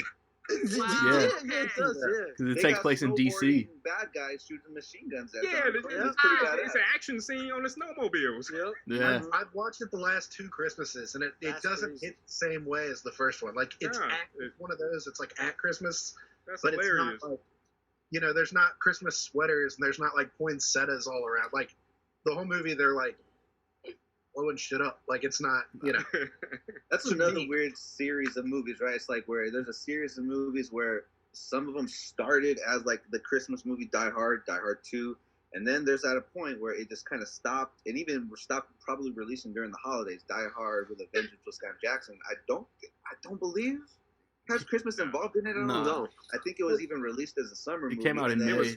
Somebody used Christmas as a slang in that movie because they were able to steal whatever, but it wasn't. And then Live Free or Die Hard was a total action movie, total summer action movie. I remember seeing it for I think 4th of July weekend too. So there was a big old like 4th of July opening for that. And that was the last fifth one. Yeah, There was never a we don't fifth talk one. about There was never a fifth one. We never talked about it that. No. It's like if they did a Home Alone 3 with Mac, not at Christmas. I know there's a Home Alone 3, but you know. Nuh-uh. There's a Home Alone Harold 4. There's a Home Alone 4. Not in this house. There's a Home Alone 5. Not in this house. Home Alone 3 takes place like specifically after Christmas. Like it takes place in like January Home Alone. 3rd or something. Like at some point, they say January 3rd. Super fun. Everyone they say the date, it's like, they're I'm talking like about, Chris throwing Rock away and the Christmas Jane Silent Bob when somebody brings up Home Alone, like in House Party 4, like shut the fuck up. Yeah, I was telling Randy, like, if it's 2 hours of talking about Die Hard, my only contribution will be that Friends joke where Joey's like, I brought over Die Hard 2, and he's like, this is just Die Hard 1 again. He's like, you watch it again, and it's Die Hard 2. That's what it is. I heard too. Oh man. Yeah, the first two Die Hards definitely count. The first Lethal Weapon counts. Yeah, like Shane Black, he Long Kiss Goodnight, you guys brought up. Mm-hmm. Yeah. I just saw that for the first time this year. What's that? Scary, but definitely Christmassy, Yeah. Which one? Long Kiss Goodnight. How long? That's a good one. Was the last Boy Scout Christmas related? I think it is actually. This guy's I think. All right. I think you're right. He's obsessed with Christmas. He's like me. He's like us. Yeah. The Nice Guys was at Christmas, wasn't it? Yep. Yeah, Yeah. And he has a legit, well, not legit. He has a specific reason why he writes these type of movies around Christmas. Why is that? It's a spectrum thing. He says he just imagine these type of evil, shady things going around happening during a wholesome time of the year, like the contrast or whatever. He's kind of sick, I think. Well, yeah. I love it. I love it. I love The Nice Guys. That one I Yeah. love. That one That's a I good love. one. Have you guys seen Better Watch Out? I have. No. Is that with Goldberg? Remind me. No. Yeah. That's Santa No. Slade. It's Yeah, that's not Slayer. it's the kid from I know the girl in is Molly Quinn. She was on the TV show Castle. She was in that. the siblings from The Visit, and then the kid that played Pan with Hugh Jackman. They're in it. I haven't seen it yet. Nah, It's fine. man. Like a That's Christmas a pretty slasher. sweet ass Blu-ray cover though. The Blu-ray on that is fucking sexy looking. It's a good one. I'm gonna watch that later this year, I think, because I skipped it last year. But You only got a couple weeks left. it's pretty fun. Mm. I'm actually starting tonight. I'm about to do like a big horror part of my Christmas watch, and I'm not really looking forward to it. I'm about to watch like 5 horror movies, only 3 of which I've seen, I think. But anyway, like Christmas horror movies are like that's like a whole separate discussion in itself. Yeah. Yeah, that is. Mhm. That One is. of the American people who follow me on Letterboxd was like, "Why have you been watching Christmas movies since November?" And in Canada, we have Thanksgiving in October, so Right. that's it. Midway through October, I'm done. I'm like, let's get watching all the Christmas stuff. I'm ready for it. Yeah, I have to start Thanksgiving night. That's when but like some Yeah. people start way earlier, and some people don't Yeah. start till December, and that's mental to me. I'm Or like I'm- after Halloween, it's like people just go for it. yeah, it's like legal in my head. I'm like after Halloween, it's like okay, it's legal. But if you're watching Yeah. it before Halloween, I'm calling the cops. Like can't watch the Grinch. But there's like kids that like just want to watch the Grinch all the time, and Yeah. their parents just Yeah. do it. I'm My like, son, you're coddling your My child. son will watch Nightmare Before Christmas any day of the year, and Yeah. I'll oblige. Nightmare Before Christmas is like that rare movie where I'll pop it in No, February. stop doing it. Stop doing it to your child. Suggest something else. Be like, no, we're watching Coraline today, and they won't know. Like they'll be like, okay, whatever. I think my personality, though, I'm not a big Halloween person, so it just doesn't interest me that much. I'm sorry to say. Man. So I am always ready for Christmas to come, just so I can look. Halloween to me is my favorite holiday, and Christmas is my second one. So like, Halloween, yeah. I'm a scaredy cat. Randy knows I'm a big scaredy cat. So yeah. Anything that should make it even better. Heartwarming.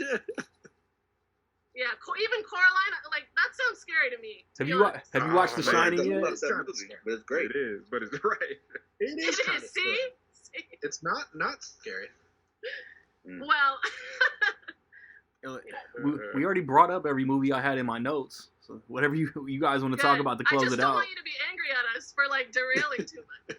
Yeah. Every episode gets derailed. It's part of the charm of the show. The charm. That's what we call it. You guys, Gremlins. What do you guys think about Gremlins? Yes. Counts. Yes. Okay. It's a Christmas. I mean, a gift started the movie, Yeah. right? Exactly. Gremlins definitely But counts. it seems Halloweeny in spirit, no? Or Yeah. Because of the But it's not. Depends on what It's you a do with the horror movie. gremlin after It's got 12. horror in it, Oh, definitely. okay. But I remember the year was the year after Krampus came out, so it was like everyone had bought it, and by that Halloween, everyone was watching it at Halloween. Like a bunch of the people I follow on Instagram were like, "This is Christmas, but like a little Christmas during my Halloween," and I was like, "Wow, stop!" Like, it's a Christmas. This has got you one guys of the are pretty great. strict. I'm getting that. Yeah. This has got one of the greatest Black Friday scenes ever. By the way, I cannot stop laughing.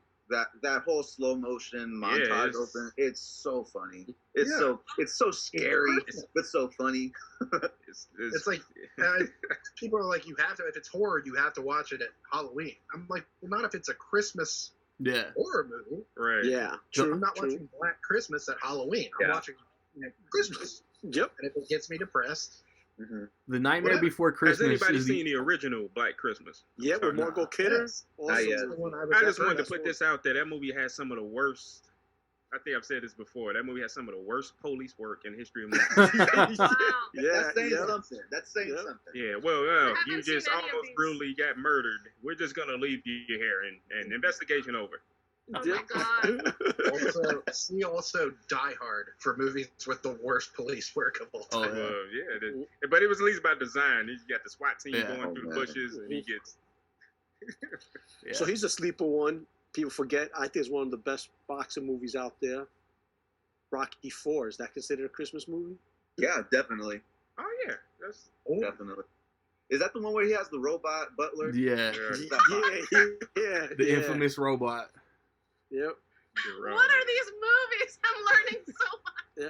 Because the fight actually takes place in Russia on Christmas Day. On Christmas Yeah, Day. that's Yeah, right. True.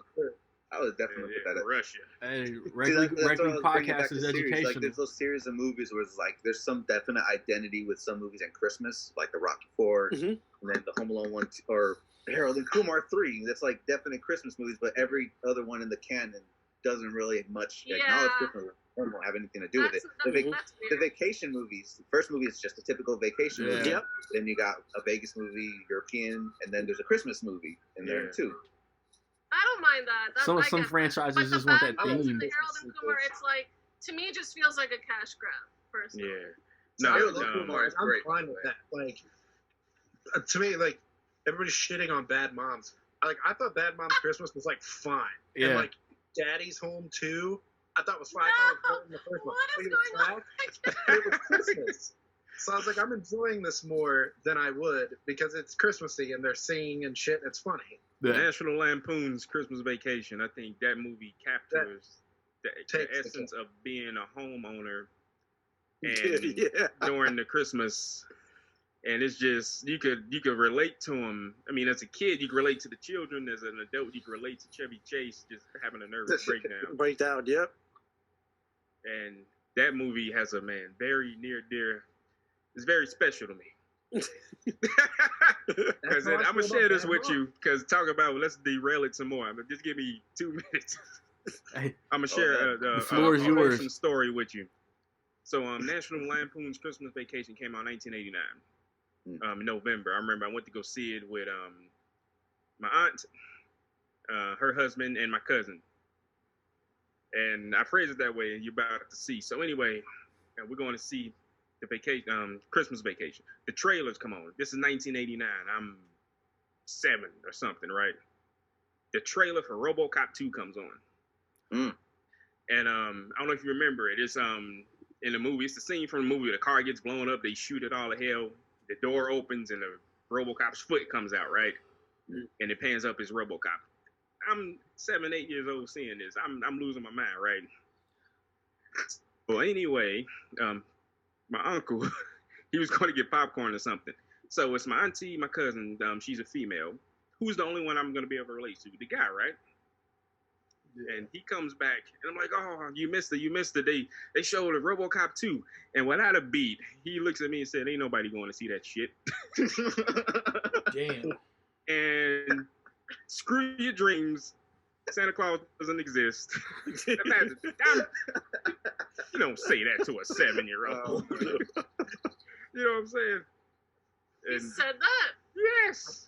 And I looked at my auntie. She had the most disappointed look in her face. But then again, I realized for the rest of my life, that's just who he was. He was just an asshole, and I knew this.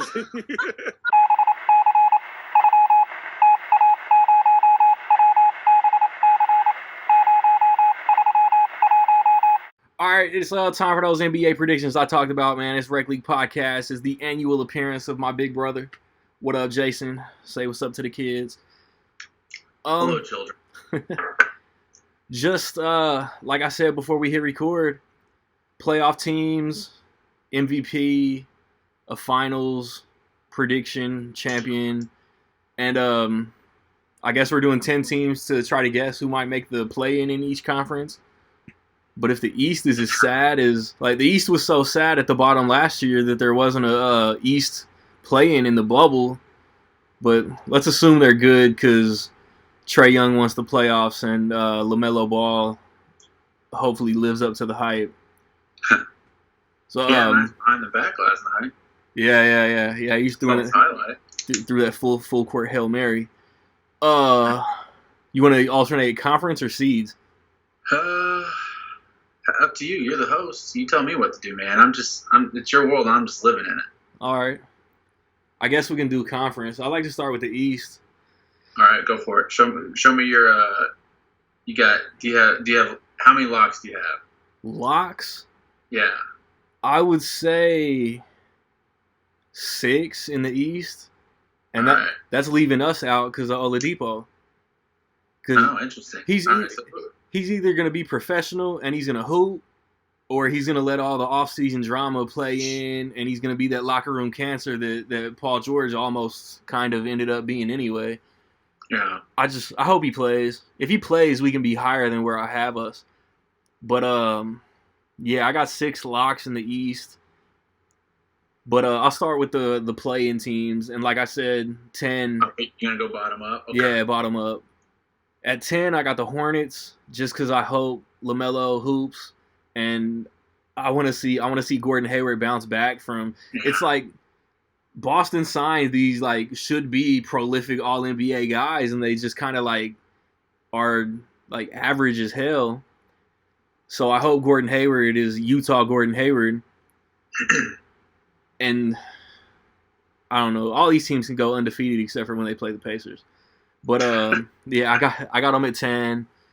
I want to see Trae Young in the playoffs. He's kind of like, I don't know, this might be a weird comparison, but he's kind of like the NBA Patrick Mahomes. Okay. Mixed kid with the goofy hair that you want to see be good. And like he's a hooper. Like he's a fucking hooper. He showed that. I mean, he put anyone who was skeptical going into last year had to just be like, all right, no, he belongs in the NBA. Like as small as he is, whatever. Yeah. He's scoring 30 a night. They picked up Bogdanovich from Sacramento. They signed Rondo in a mentor role. Yeah. I don't think they got a new coach, do they? Not that I remember. I don't know if I could have even told you who was coaching them last year. Yeah, I don't know. I wasn't an NBA fan, but I wasn't watching the Hawks much last year. Exactly. Yeah, it's just like the Hawks. The Hawks are annoying when they're in the playoffs because they're good enough to like nag your favorite team, but then they sputter out. Yeah. At 8, and this is basically the only reason why, like I said before we hit record, I don't see Russell Westbrook missing the playoffs, especially reuniting with Scott Brooks. I really hope that Westbrook, Bradley Beal backcourt just like tears the league up. At 7, I got the Pacers, and again, that's because of the Oladipo drama. Like Sabonis should be healthy, but TJ Warren just caught that same plantar fasciitis injury, so he's gonna miss maybe the first week or two. Oh, is that what I saw that he was hurt, but I didn't see what it was. Okay. Yeah. Okay. That stuff can linger, man. That could be all year. Yeah. Supposedly our second round draft pick out of Duke is like a underrated like hooper that no other scout was ready for. Because we're like the only team in the East that really didn't make a big move. Yeah. At 6, I got Boston because like even if Gordon Hayward like didn't do a lot there, they're gonna miss him. And I think Kemba's hurt. Is he missing time? Yeah, I think he's out to like beginning mid-January. Oh, okay. I don't even know if I realized that. But then Tatum, Jaylen Brown, they're gonna carry him. At 5, I got Miami. They could be higher, they could be lower. I don't know if I've said it out loud. I don't know if I've said it on the podcast. In the normal NBA, I don't think they made the finals, but they're the Eastern Conference champions, so we'll see what they can do. At 4, I got the Tampa Bay Raptors. Again, they could be lower because it's gonna suck not really being at home all year. Doc Rivers in Philly, I kind of hope. I don't want to see Embiid like really succeed because he's gonna be more obnoxious than he already is. But he's still like one of those like great big men. They picked up Dwight Howard to back him up. Maybe they can unlock something in Ben Simmons. I think Danny Green was like their big acquisition. They got rid of Al Horford. Philly's a question mark, but I feel like they picked up an assistant coach that should be like a head coach. Or maybe I'm thinking about D'Antoni in Brooklyn. No, Doc had it somewhat. You're right. I'm completely spacing on who, but he's got a legit coaching staff there. Yeah. And like Doc in Philly is weird to me, but I just want to see what he does. Oh, they stole Dan Burke from us. Oh yeah, that's the thing that as a Pacers fan will be the weirdest thing this year is not seeing Burke running our defense and barking at our players on the sideline. Yeah. At 2, I got Brooklyn. Kevin Durant, Kyrie Irving. Like, how can they not be one of the best teams in the league? But again, like I said before we hit record, if they can buy into Steve Nash and his coaching systems, and they picked up Amari Stoudemire and Mike D'Antoni as assistants, that's weird too. Oh, yeah, that's right. I forgot he got Amari over there too, didn't he? Yeah. Okay. Brooklyn should be really fun to watch this year. And then the Bucks are number 1 until they're not. Like, what can you say about Milwaukee? Like, Giannis is MVP until he's not. He just got to show out in the playoffs. Yeah, don't doubt the Bucks at all. So you want to go back? Your East, my East. Yeah. And wrap a little. Okay. Just for those listening, it was Dave Yeager that the Sixers added. So yeah, it's Doc Yeager, Sam Cassell, and Dan Burke. Then they also got Popeye. So a couple of our guys left. Yeah. I saw a couple fan pages on Twitter call them the Indiana 76ers. Yeah. So going bottom up, so as we were kind of talking before we got on, I tend to think of this stuff in tiers. There's kind of like a favorite or two maybe, then there's locks, and then there's just this muddled tier of teams that especially in the East, it's really hard to try to sort of parse out who might be 10, 9, and 8.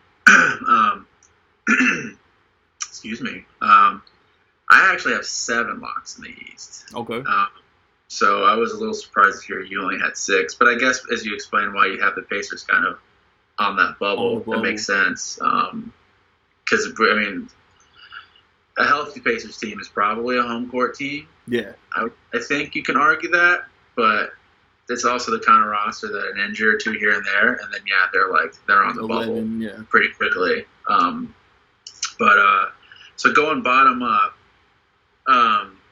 so you didn't have the Magic, no, at all, and I think they're definitely in. So that's interesting. So my are they in like top 8 so or are they playing?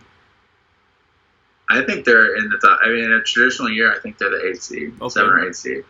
They've got like 9 or 10 legitimate players, and assuming that squad's healthy, I think there's just enough talent there, and a couple of younger guys that could take steps forward. I'm thinking especially of Jonathan Isaacs. Fultz looks serviceable, and isn't Isaac? Didn't Isaac catch that injury that is going to leave him out all year? Oh, was that all this year? I think he's out. Yeah, I think he's out all 2021. Okay, yeah. I don't know that totally scrapes him out of my. I mean, he's a reserve probably for them, but yeah. So that's that. Yeah, if that was all this year, that will be tough. But so if I'm trying to figure out where I'm at 10 and 9, I think that I love Gordon Hayward. I stand Gordon Hayward. We know it's hard to kind of imagine or try to predict his year because of his time in Boston. Just felt like it was just one injury after another, and it's easy to forget how good he really was, and it's hard to try to imagine what he could be again because we haven't really seen him put it all together and get back there. But obviously Charlotte's bought in that he's healthy and ready to go. But I don't think there's enough talent around that team, so I think they're probably my 11th. Okay. But my 10-11 are between them and the Wizards. So one of those two teams I think is a 10. Because again, as we were looking at that Wizards roster, they've got 3 legitimate dudes, then like 3 undoubtedly NBA players, and then this kind of falls off pretty fast there. So if like Beal or Russ miss any time, I mean, if it's one of those guys and then just like a bunch of the others for 2 or 3 weeks, like that could be a really rough stretch, record wise, and that could see them slipping. So I think those are probably your 10 and 11 teams. 9, I would say 9-8, Hawks Magic. I think they're right there. I think the Hawks are probably. I'd put Hawks at 8. I like what they've done around Trey. And if Collins is back, last I was reading, it sounds like there's some whispers that he's frustrated that they brought in Capella and a couple of, I forget who the other big guy, I think they had another big guy, but Capella is a very similar player, so it's like, am I the future or not, Yeah. But if he's playing and bought in, they've got, they're another team that's 8-9 deep of guys that can really play, I think. Surprisingly, it's really weird to say that about the Atlanta Hawks, but they've got some players there. So I think they're right on that bubble there. So then I'm pretty confident with 7 locks, but mine are in a bit different order than yours. Okay.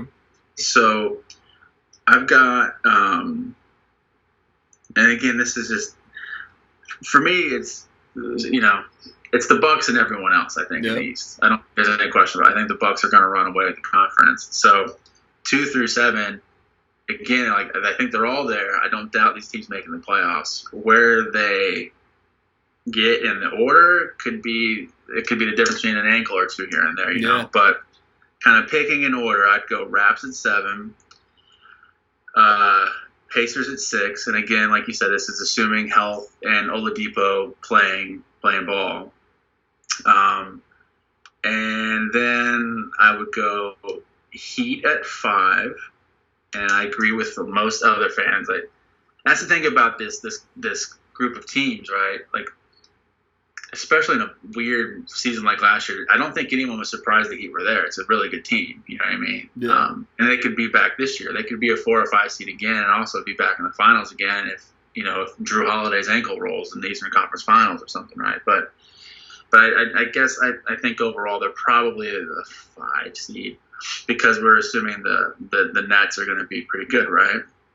So I go Heat 5, Nets 4. I just think there's going to be. I think KD's going to ease his way back. I think Kyrie might kind of ease in. There's enough brain power on that team, I think, to be like, hey, this is a marathon, not a sprint. So let's get our rhythm, build our chemistry, and make sure Kevin's there when it matters most, because somebody's got to guard Giannis. Yeah. So I'd have them at 4, and then Celtics Sixers. I go back and forth on those two. I mean, again, it's hard to gauge what Hayward's loss means for that team. I think their best basketball the last couple seasons was when that whole roster was healthy and Hayward was a part of it. But, I mean, Tatum looks like he's fully taken the lead. Jaylen Brown is a legit, borderline all-star guy, probably all-star guy. They got Jeff Teague in there to help kind of steer the ship until Kemba's back. And then when Jeff Teague is a motivated Jeff Teague is your backup point guard, you're still pretty good. They're thin up front. They don't have a lot of bigs, which worries you when you're playing the Celtics. They traded Cantor the too. Sixers and you're playing the Bucks, you know, or even someone like Miami. Like I think we saw this last year. Right? They don't have anyone that can really answer Bam, but I think they have enough talent to where Celtics are probably a 3 seed. I go Sixers at 2. I really, really like adding Seth Curry and Danny Green to that team. That's crazy. And they've got, if you go down that roster, Justin Anderson can play ball. Seth Curry is a great player. Joel Embiid, we know, is good. Terrence Ferguson's a freak athlete. He can play. Danny Green, Tobias Harris, Dwight Howard. These are known commodities. You got Kyle O'Quinn as your backup big who can just beat guys up and take fouls, Mike Scott can play ball. You've probably heard of Ben Simmons, and Matisse Thybulle last year. Like, that's a legit player. That guy can defend and he can shoot well enough.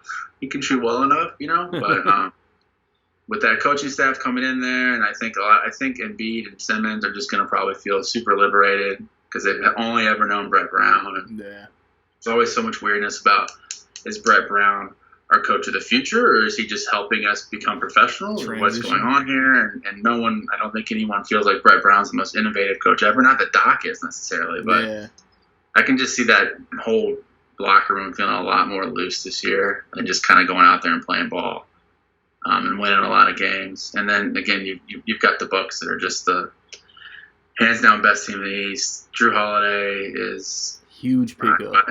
In my opinion, he's probably the most slept on of the really great players in the league, and not just because I saw him sweep the Blazers a couple playoffs ago. Saw it personally firsthand here in town.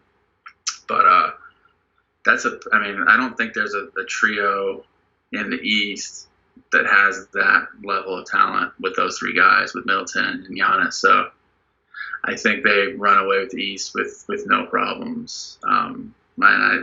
I think what we thought was going to happen last year is going to happen this year, and it's just because Drew Holiday is such a step up from Bledsoe, and I love him, but George Hill's closer to my age than not, right? I mean, George Hill played really well down the stretch for them, but he's not Drew Holiday, needless to say. So I think they run away with it. So, like we said, the Cavs and the Knicks are the only teams in the East that you think like they're not going to do anything.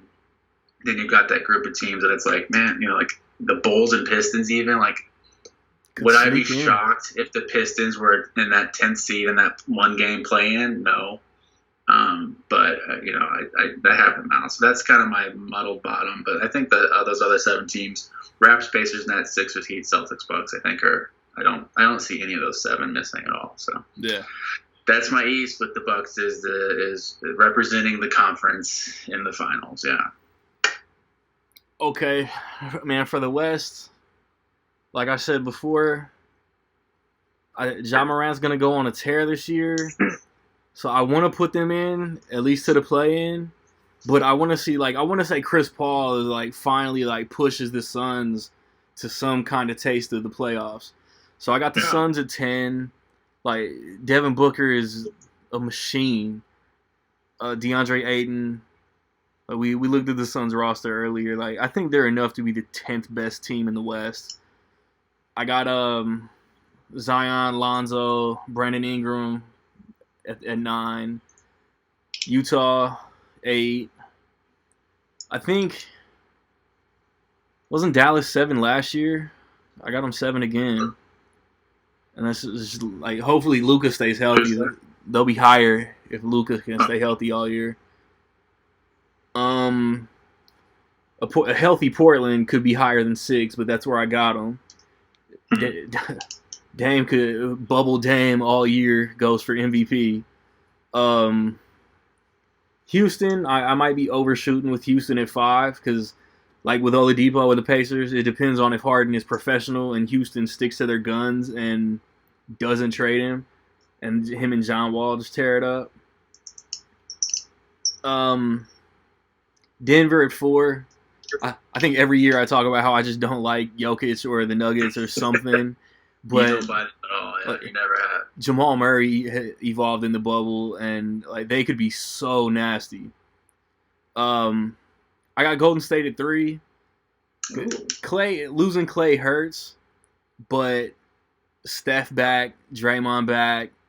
Like Wiggins bulked up, I guess. So like hopefully he just feels comfortable in Steve Kerr's system. What you say, Bazemore? Who'd they get from Phoenix? Oubre. I like Oubre. They got Oubre. Kevon Looney, I think, should be back to his role up front. I think he should be healthy again. Yeah. Yeah, like Golden State's not running away like they did before all these injuries, but they're a home court playoff team. And then Lakers, Clippers, I still got them 1 and 2. The Clippers are mad. I hope they play mad all season. But losing Trez is going to hurt them so much. And then the Lakers. Yeah, that's hilarious. Oh, man. The Lakers are the Bucks of the West. I mean, the Lakers are the champs until they're not. And they added so many pieces. How do you win the championship and add so many acquisitions within 2 months? It's bananas. Yeah, the West, man. Every year for 10 years at least, it's just been like, how do you pick this, right? Yeah. I mean, if we were talking, I think there's 12 teams there that on paper, it's like none of these 12 would shock me making it into the actual 8. So, I don't know where we talked about it. I think last year, I went ahead and said to hell with it. I'm counting the Spurs in, and I'm like, until they don't make it, I'm counting them until they don't make it, right? And they didn't. And I guess since they didn't make it last year, I can finally feel comfortable this year saying I think they're out. But still weird. But I think they're out, yeah. And I'm torn between the Grizzlies and the Pelicans there. I'm not sure. I think the Pelicans have talent without a doubt. Yeah. So I kind of put them. I think they're probably in. I'm just not sure if I buy. I don't know if Ja Morant is a star already, like superstar, all written all over him. I was all in on Ja last year. I think I remember you and Jake being like, "Who? What?" And I'm like, I'm telling you, this guy is going to be the second pick, and he's going to be a beast, and he's a freak athlete. And bro, he just run the game. He was in our fantasy basketball league last year. He was the one guy that I wasn't sure that I wanted, but I kind of picked him in a countdown moment of panic. He gave me a lot of those points that I whooped y'all ass last year. Yeah, we won't talk that right now. But he could play. He's good. I just don't think they have enough there. And again, I think until we see Jaren Jackson Jr. actually play 75 games, we know his talent's there, but he's just had trouble staying on the floor. So the Grizz are actually out for me, and the Spurs are out for me. Okay, so that puts me with the Pels at 10. I think they're there to try to play their way in. I think they probably will ease Zion through the year, and I think Bledsoe. I think Bledsoe back somewhere where there's no pressure and he can just play ball again. I think will remind us. I mean, he did it in Milwaukee. Like, we know he can play. Yeah. We know he's a good player, but he obviously just didn't. He couldn't bring it when they needed it most. And I think back on a team where there's like no stakes really, I think he'll be fine. And I think Lonzo's shown that he's a legit player. Like, I mean, well, we all knew he was legit, but I mean, like, legit. Like his shooting really improved last year, which I think was what we all said. Like, then we know he can play. Their team, JJ Redick's still down there doing his thing. They added Adams to put some meat up front. There's enough talent there to be there for sure. Our order again, though, I think is quite different. So if I have them at 10, I probably would say the Suns at 9. Okay. Again, they have 3 really, really good players. Because you had the Suns at 10, right? Yeah, our 9 and 10 are just flip-flopped. Yeah, so I have them just ahead. But again, like, I wouldn't be surprised if they're 7 for some weird reason. But, I mean, you're looking at Paul, Booker, Crowder, someone, and Ayton.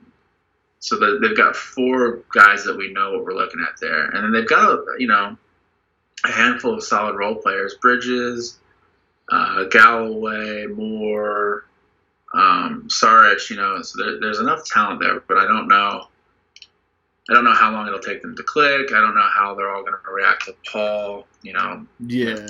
Chris Paul, we all know he's like the point god, but he's also hard-headed and stubborn. He has that reputation, so it could take those guys a little while to kind of get used to one another. But I think they're going to be there. So then for me, I'd say at 8. I'm surprised you have them so high. I've got the Warriors at 8. Okay. If they had Clay, I'd probably have them at like 3. Yeah, but I think they're going to Draymond's game is such that I think he's got to pace himself. Steph's been there, knows, I don't have to score 50 every night. I think Steph's probably going to be like, hey, let's work on our rhythm and our chemistry and play ball and just make sure we're there when it matters. They've got, those two are who we know who they are. Wiggins looked good from what we could see last year. Oubre seems good. I don't know. Like, I wasn't sold on Oubre 2 years ago, but, after last year, I'm like, okay, this guy, I can see what people are talking about. I mean, there's talent there. I just don't know if there's enough to be home court or anything. And then, having them at 8 sounds weird, but there's just so much talent on the rosters ahead of them where it's like, I'd probably say Jazz at 7, and that feels crazy to say with Mitchell, Gobert, Bogdanovich, Ingles, who am I missing? They've got guys on that team. Mike Conley. Mike Conley, yeah. Yeah, that's crazy. I mean, it could be the Rockets at 7 because again, like I don't know where to put the Rockets. Yeah, if that Rockets roster had no drama around it, they were all bought in and they were just ready to go. They could be 2. They're not one of those teams that's going to be in 2, 3, 4, fighting for home court. But I don't know where to put them, so I kind of have them. Harden, Wall, EJ, Boogie, like they have pieces. Yeah, and they added I'm spacing wing guy. Hold on, let's see if I can click fast enough to not ruin this for the viewing audience. Not Jay Crowder. Who's the other 3 that they added? Similar type player. DeMar Carroll. Sorry, it took me a moment. They got DeMar Carroll. Tyson Chandler's there on their bench. Gerald Green's still there. Daniel House is still there. Bob Mute's still there. Ben McLemore's still there. John Wall. Oh, Christian Wood. They added Christian Wood. So that's like a legit PJ. 4 that I think will fit well there. He doesn't need the ball, to do what he does well. And from what if last night was any indication that Boogie could potentially be Boogie again, like we know what he can do. Right. So maybe I'll backtrack that a little bit now as I'm kind of naming these names. I'll put the Mavericks at 6, the Mavs at 6. Luka is great. They added Jay Rich. I like that a lot. Tim Hardaway is good. Yeah. I still don't trust Porzingis to actually play 75 games, which is my only hesitation with that team. I mean, like I was laughing at the Ringer.com for having they have Mavs are a legit contender. I'm like, I don't know how we define contender anymore. Like when I think of contender, I don't like. Could the Mavs win it all? Sure, if LeBron and AD both tear their ACLs or something. Yeah. You know what I mean? But assuming that's not going to happen, I don't think they're contenders. I think they're a lock for the playoffs. Yeah. But I'm not ready to say that Luka Doncic is going to carry Maxi Kleber and Courtney Lee to the finals. I'm sorry, it's just not happening. I don't know. Some of these read my article websites will say, if you make the playoffs, you're a contender. That's not how it is.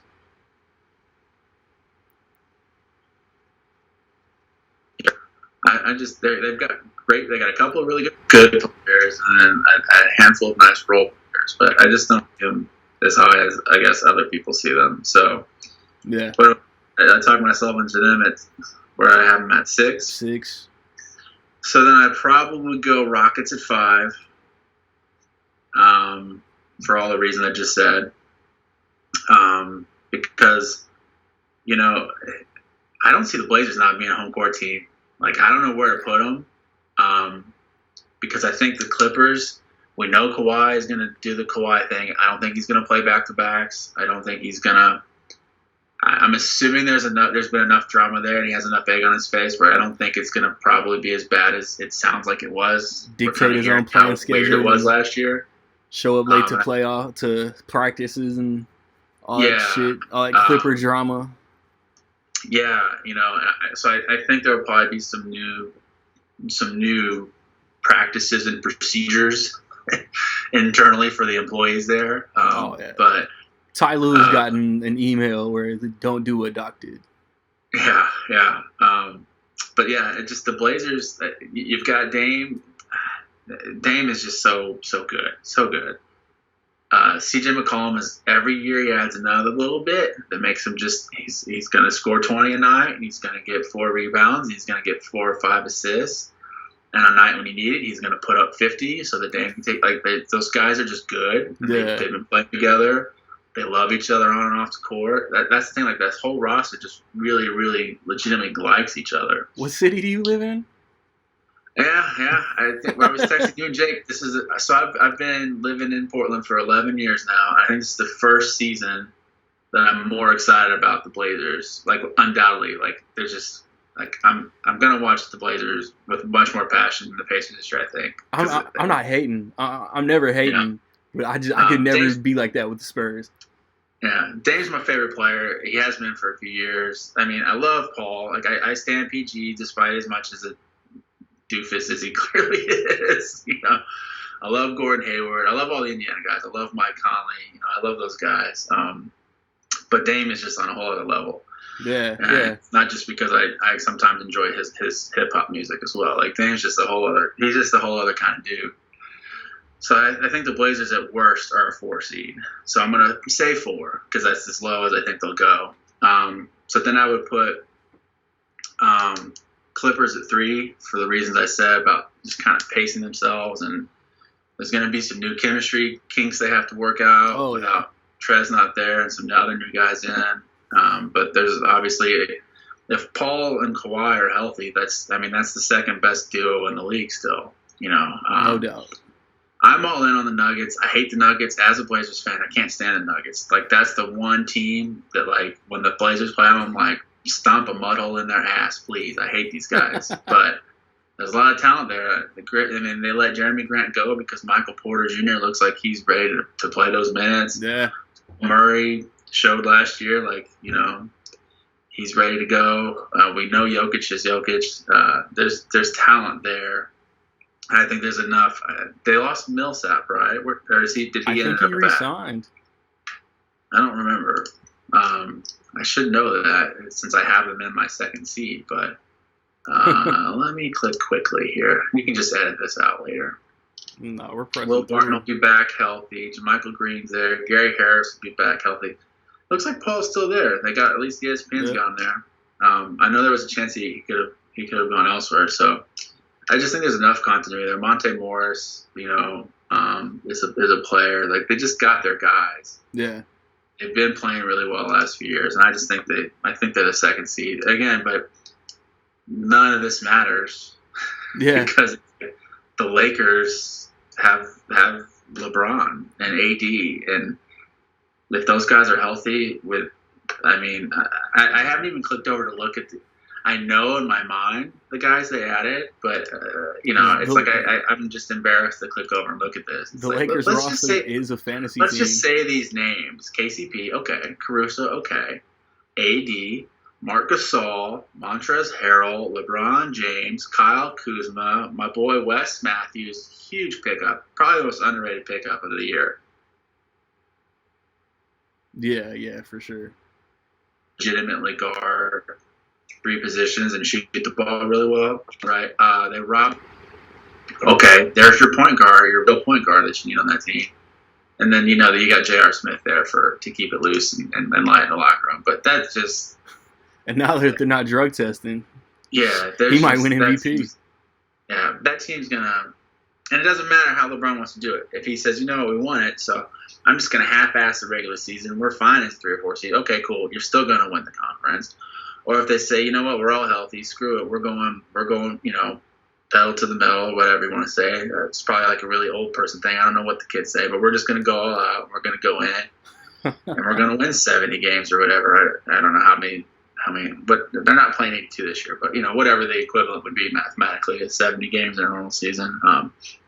There's no doubt there that team's running all the way. So, yeah. So Lakers Bucks, right? Do you have any other assumption? I just wanted to say Lakers Nets in the finals, but you kind of convinced me. Mm-hmm. Yeah, let's go Lakers Bucks. I think the ratings would be crazy, Lakers Nets or Lakers Bucks, but Giannis AD in the finals would be great basketball. Yeah, I think we get it this year. We all expected it last year, I think. Yeah. But yeah, if KD is 90% of KD, I won't be shocked if the Nets are there. Yeah. Just because it's Kevin Durant, I think it's going to be really fun to. I should have started this. My real prediction for this season is there isn't a season because there's this another wave of COVID that's going to go through, and I think half the league's going to have COVID by January 15th, and I think they're going to have to slow it down or pause it or something. But assuming that the pandemic doesn't ruin the season, and assuming they play it out, it's going to be really fun. Probably, I'd say give him 6 weeks in the season to kind of get his legs back. But there's going to be that night where KD does a 40-point triple-double with 5 blocks, and you're like, oh, God, that's right. Kevin Durant is a really, really, really good basketball player. Yeah. It's fun to watch him play again, That'll be fun. So, yeah, I got Lakers Bucks. Do you have anyone beating the Lakers? No. I think the Lakers repeat. I think I like the MVP discussion between me, you, and Jake last year is really vague. I feel like I had LeBron, but I also feel like I might have said Giannis repeats. But I think, in the bubble, whenever everything got awarded, I feel like LeBron got robbed for MVP. So, this last season, yeah. Yeah. If he goes on this tear and maybe he takes another one, Anthony Davis could get in the MVP discussion. But, who knows? Giannis isn't slowing down. MVP's a toss-up. It could be that thing where people worry that if AD and LeBron both have great years, does AD take votes from LeBron? And Giannis gets it there, I remember last year. I'm pretty sure I was all Giannis Inc. I think I was no doubt Giannis when we talked last year. It's on YouTube or whatever, right? The receipts are out there. Yeah, pretty sure I was on Giannis last year.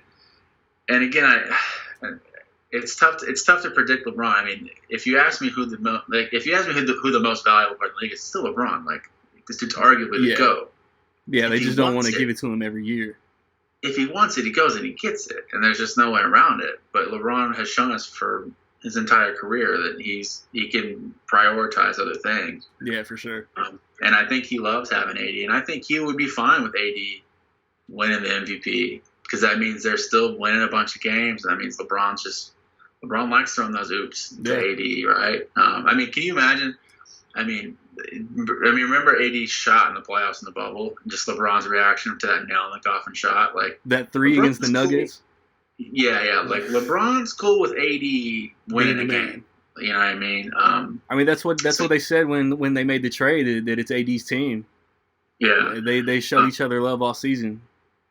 I mean, and they've had a relationship since AD was a high school kid, like going to LeBron camps and stuff. So there's just enough age difference there to where they can play together, but there's also like respect there. Exactly. And LeBron's kind of like the elder, of the league or whatever. But right. Yeah, I mean, I think all that. I wouldn't be surprised if Giannis gets it again because of all that. Like, you could just see the voters not know where to put him, because I think Giannis is going to do his 30, 12, and 6, or I don't know what his stats. I know that ridiculous. Yeah, it's crazy. His field goal percentage. He's arguably the best defender in the league. He's shooting the 3-ball well enough to make him a threat there. Like, he's Giannis. Like, he's the freak. So I wouldn't be shocked if he wins it. Do you have a sleeper MVP pick? Is it like KD, or if you can call KD a sleeper, do you have an outsider? I didn't even really think about MVP, honestly, but KD could do it.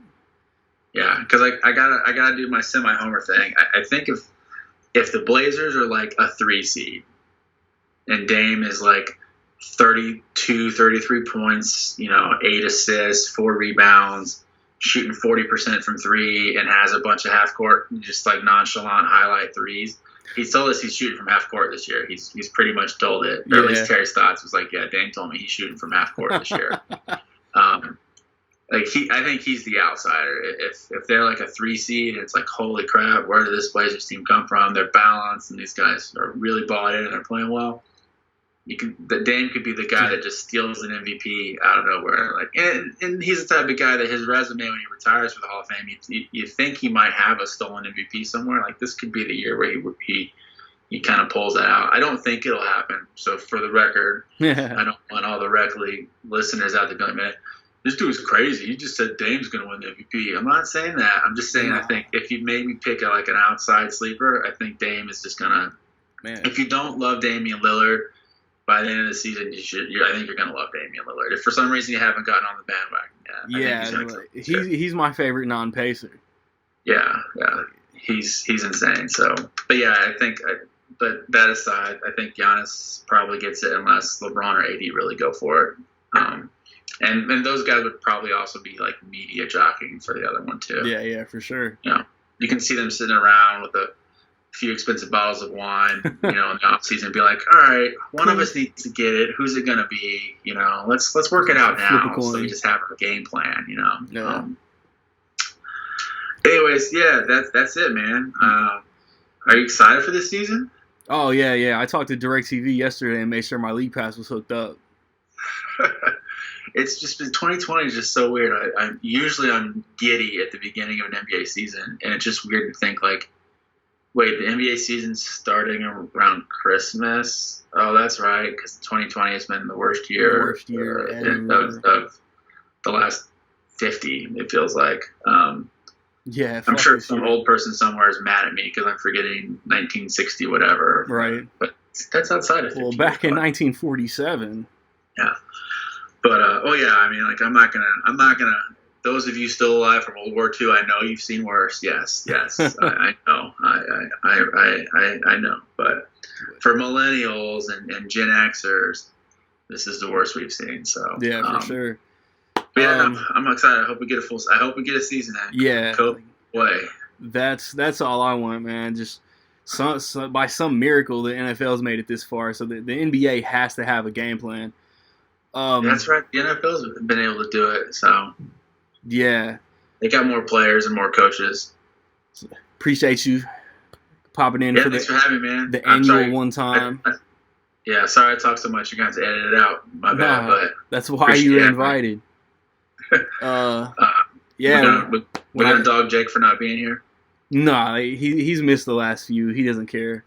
I don't know if he's studying or if he's busy with his life. I don't fucking know. But he's trying to start a business and shit. He's got stuff going on. Yeah. Well, I want to wrap this up when I come back. Put a wrap on the whole episode, man.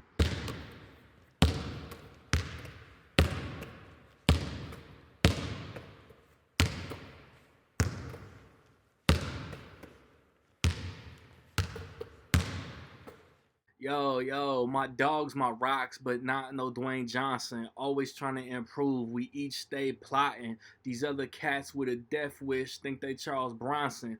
But I've been watching. They more like Bruce Willis. Pardon while I kill this. Schwarzenegger 97, I am the chillest. I know my cinephiles feel this. Y'all know what the deal is. Snooze button on my flow, so I know they been slept. Pussy the root of all evil, man. Ask Johnny Depp. Cutting up, no Edward Scissorhands. Get your ass whooped, Steven Seagal. That's the glimmer, man. These bars get colder every winter, man. Rec League and we eat and feasting on your dinner plans. To me, this rap shit is too damn easy. These other rappers, Luigi with a squeegee, looking too damn streaky.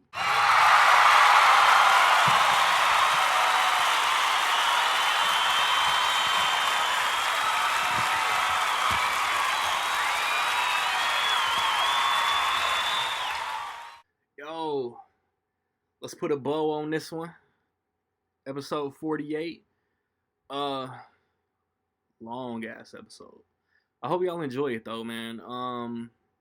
Like I said at the top, CheNoir dropped an EP. It's called After 12. Yo, like she's nice. Like my guy Old Man Lawrence couldn't find the he couldn't get away. So he had to miss the episode. But I appreciate him putting me on Shay. Bro, she's dope. Yeah, like it's 7 tracks.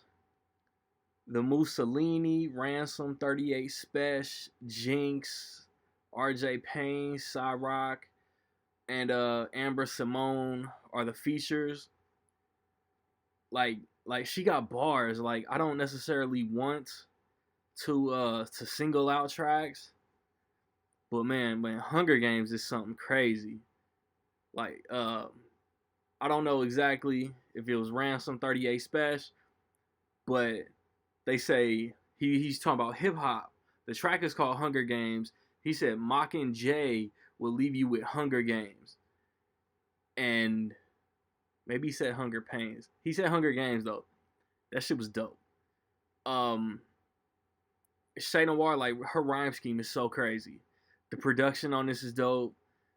Like Shay got bars on multiple tracks. Like I can't even like single them out like that, man, because she's nice from start to finish. Yeah, man. I really hate that I'm about to end this episode with such a short ass segment. But if you enjoy bars, if you enjoy like yeah, to me this is a 4.5 out of 5. If you enjoy dope music, man, not just club shit, not just superficial, look at all my money, look at all my hoes, look at all the shit that don't matter what I'm doing. Like this is it. This is quality hip hop. Yeah, so I mean, go check this out if that's your flavor. Usually like I'll bump something, whatever the album, EP, whatever we're talking about, I'll bump something to be ready for it, and then I won't listen to it again for a long time. I'll probably be on my way to work in the morning listening to this, unless I add that Outkast mix to my phone, that playlist, the Outkast playlist. But yeah, man, yeah, this is dope. CheNoir actually got 2 of my favorite projects in 2020. Next episode, my plan is to talk about my 5 favorite projects. Hopefully I have some guests, because it's just more fun conversing, comparing lists, bouncing off of people. But yeah, man, like I said, like I always say, man, if you have thoughts, if you have any reaction, if you have some of your favorite Christmas movies, non-traditional Christmas movies that we didn't bring up, if you want to react to the Disney news, to the HBO Max, Warner Brothers stuff, if you think our NBA predictions are completely wrong, drop a comment, man. Hit us on a voice message if you audio only. But God willing, man, we be back in 2 weeks. It's Rec League Podcast.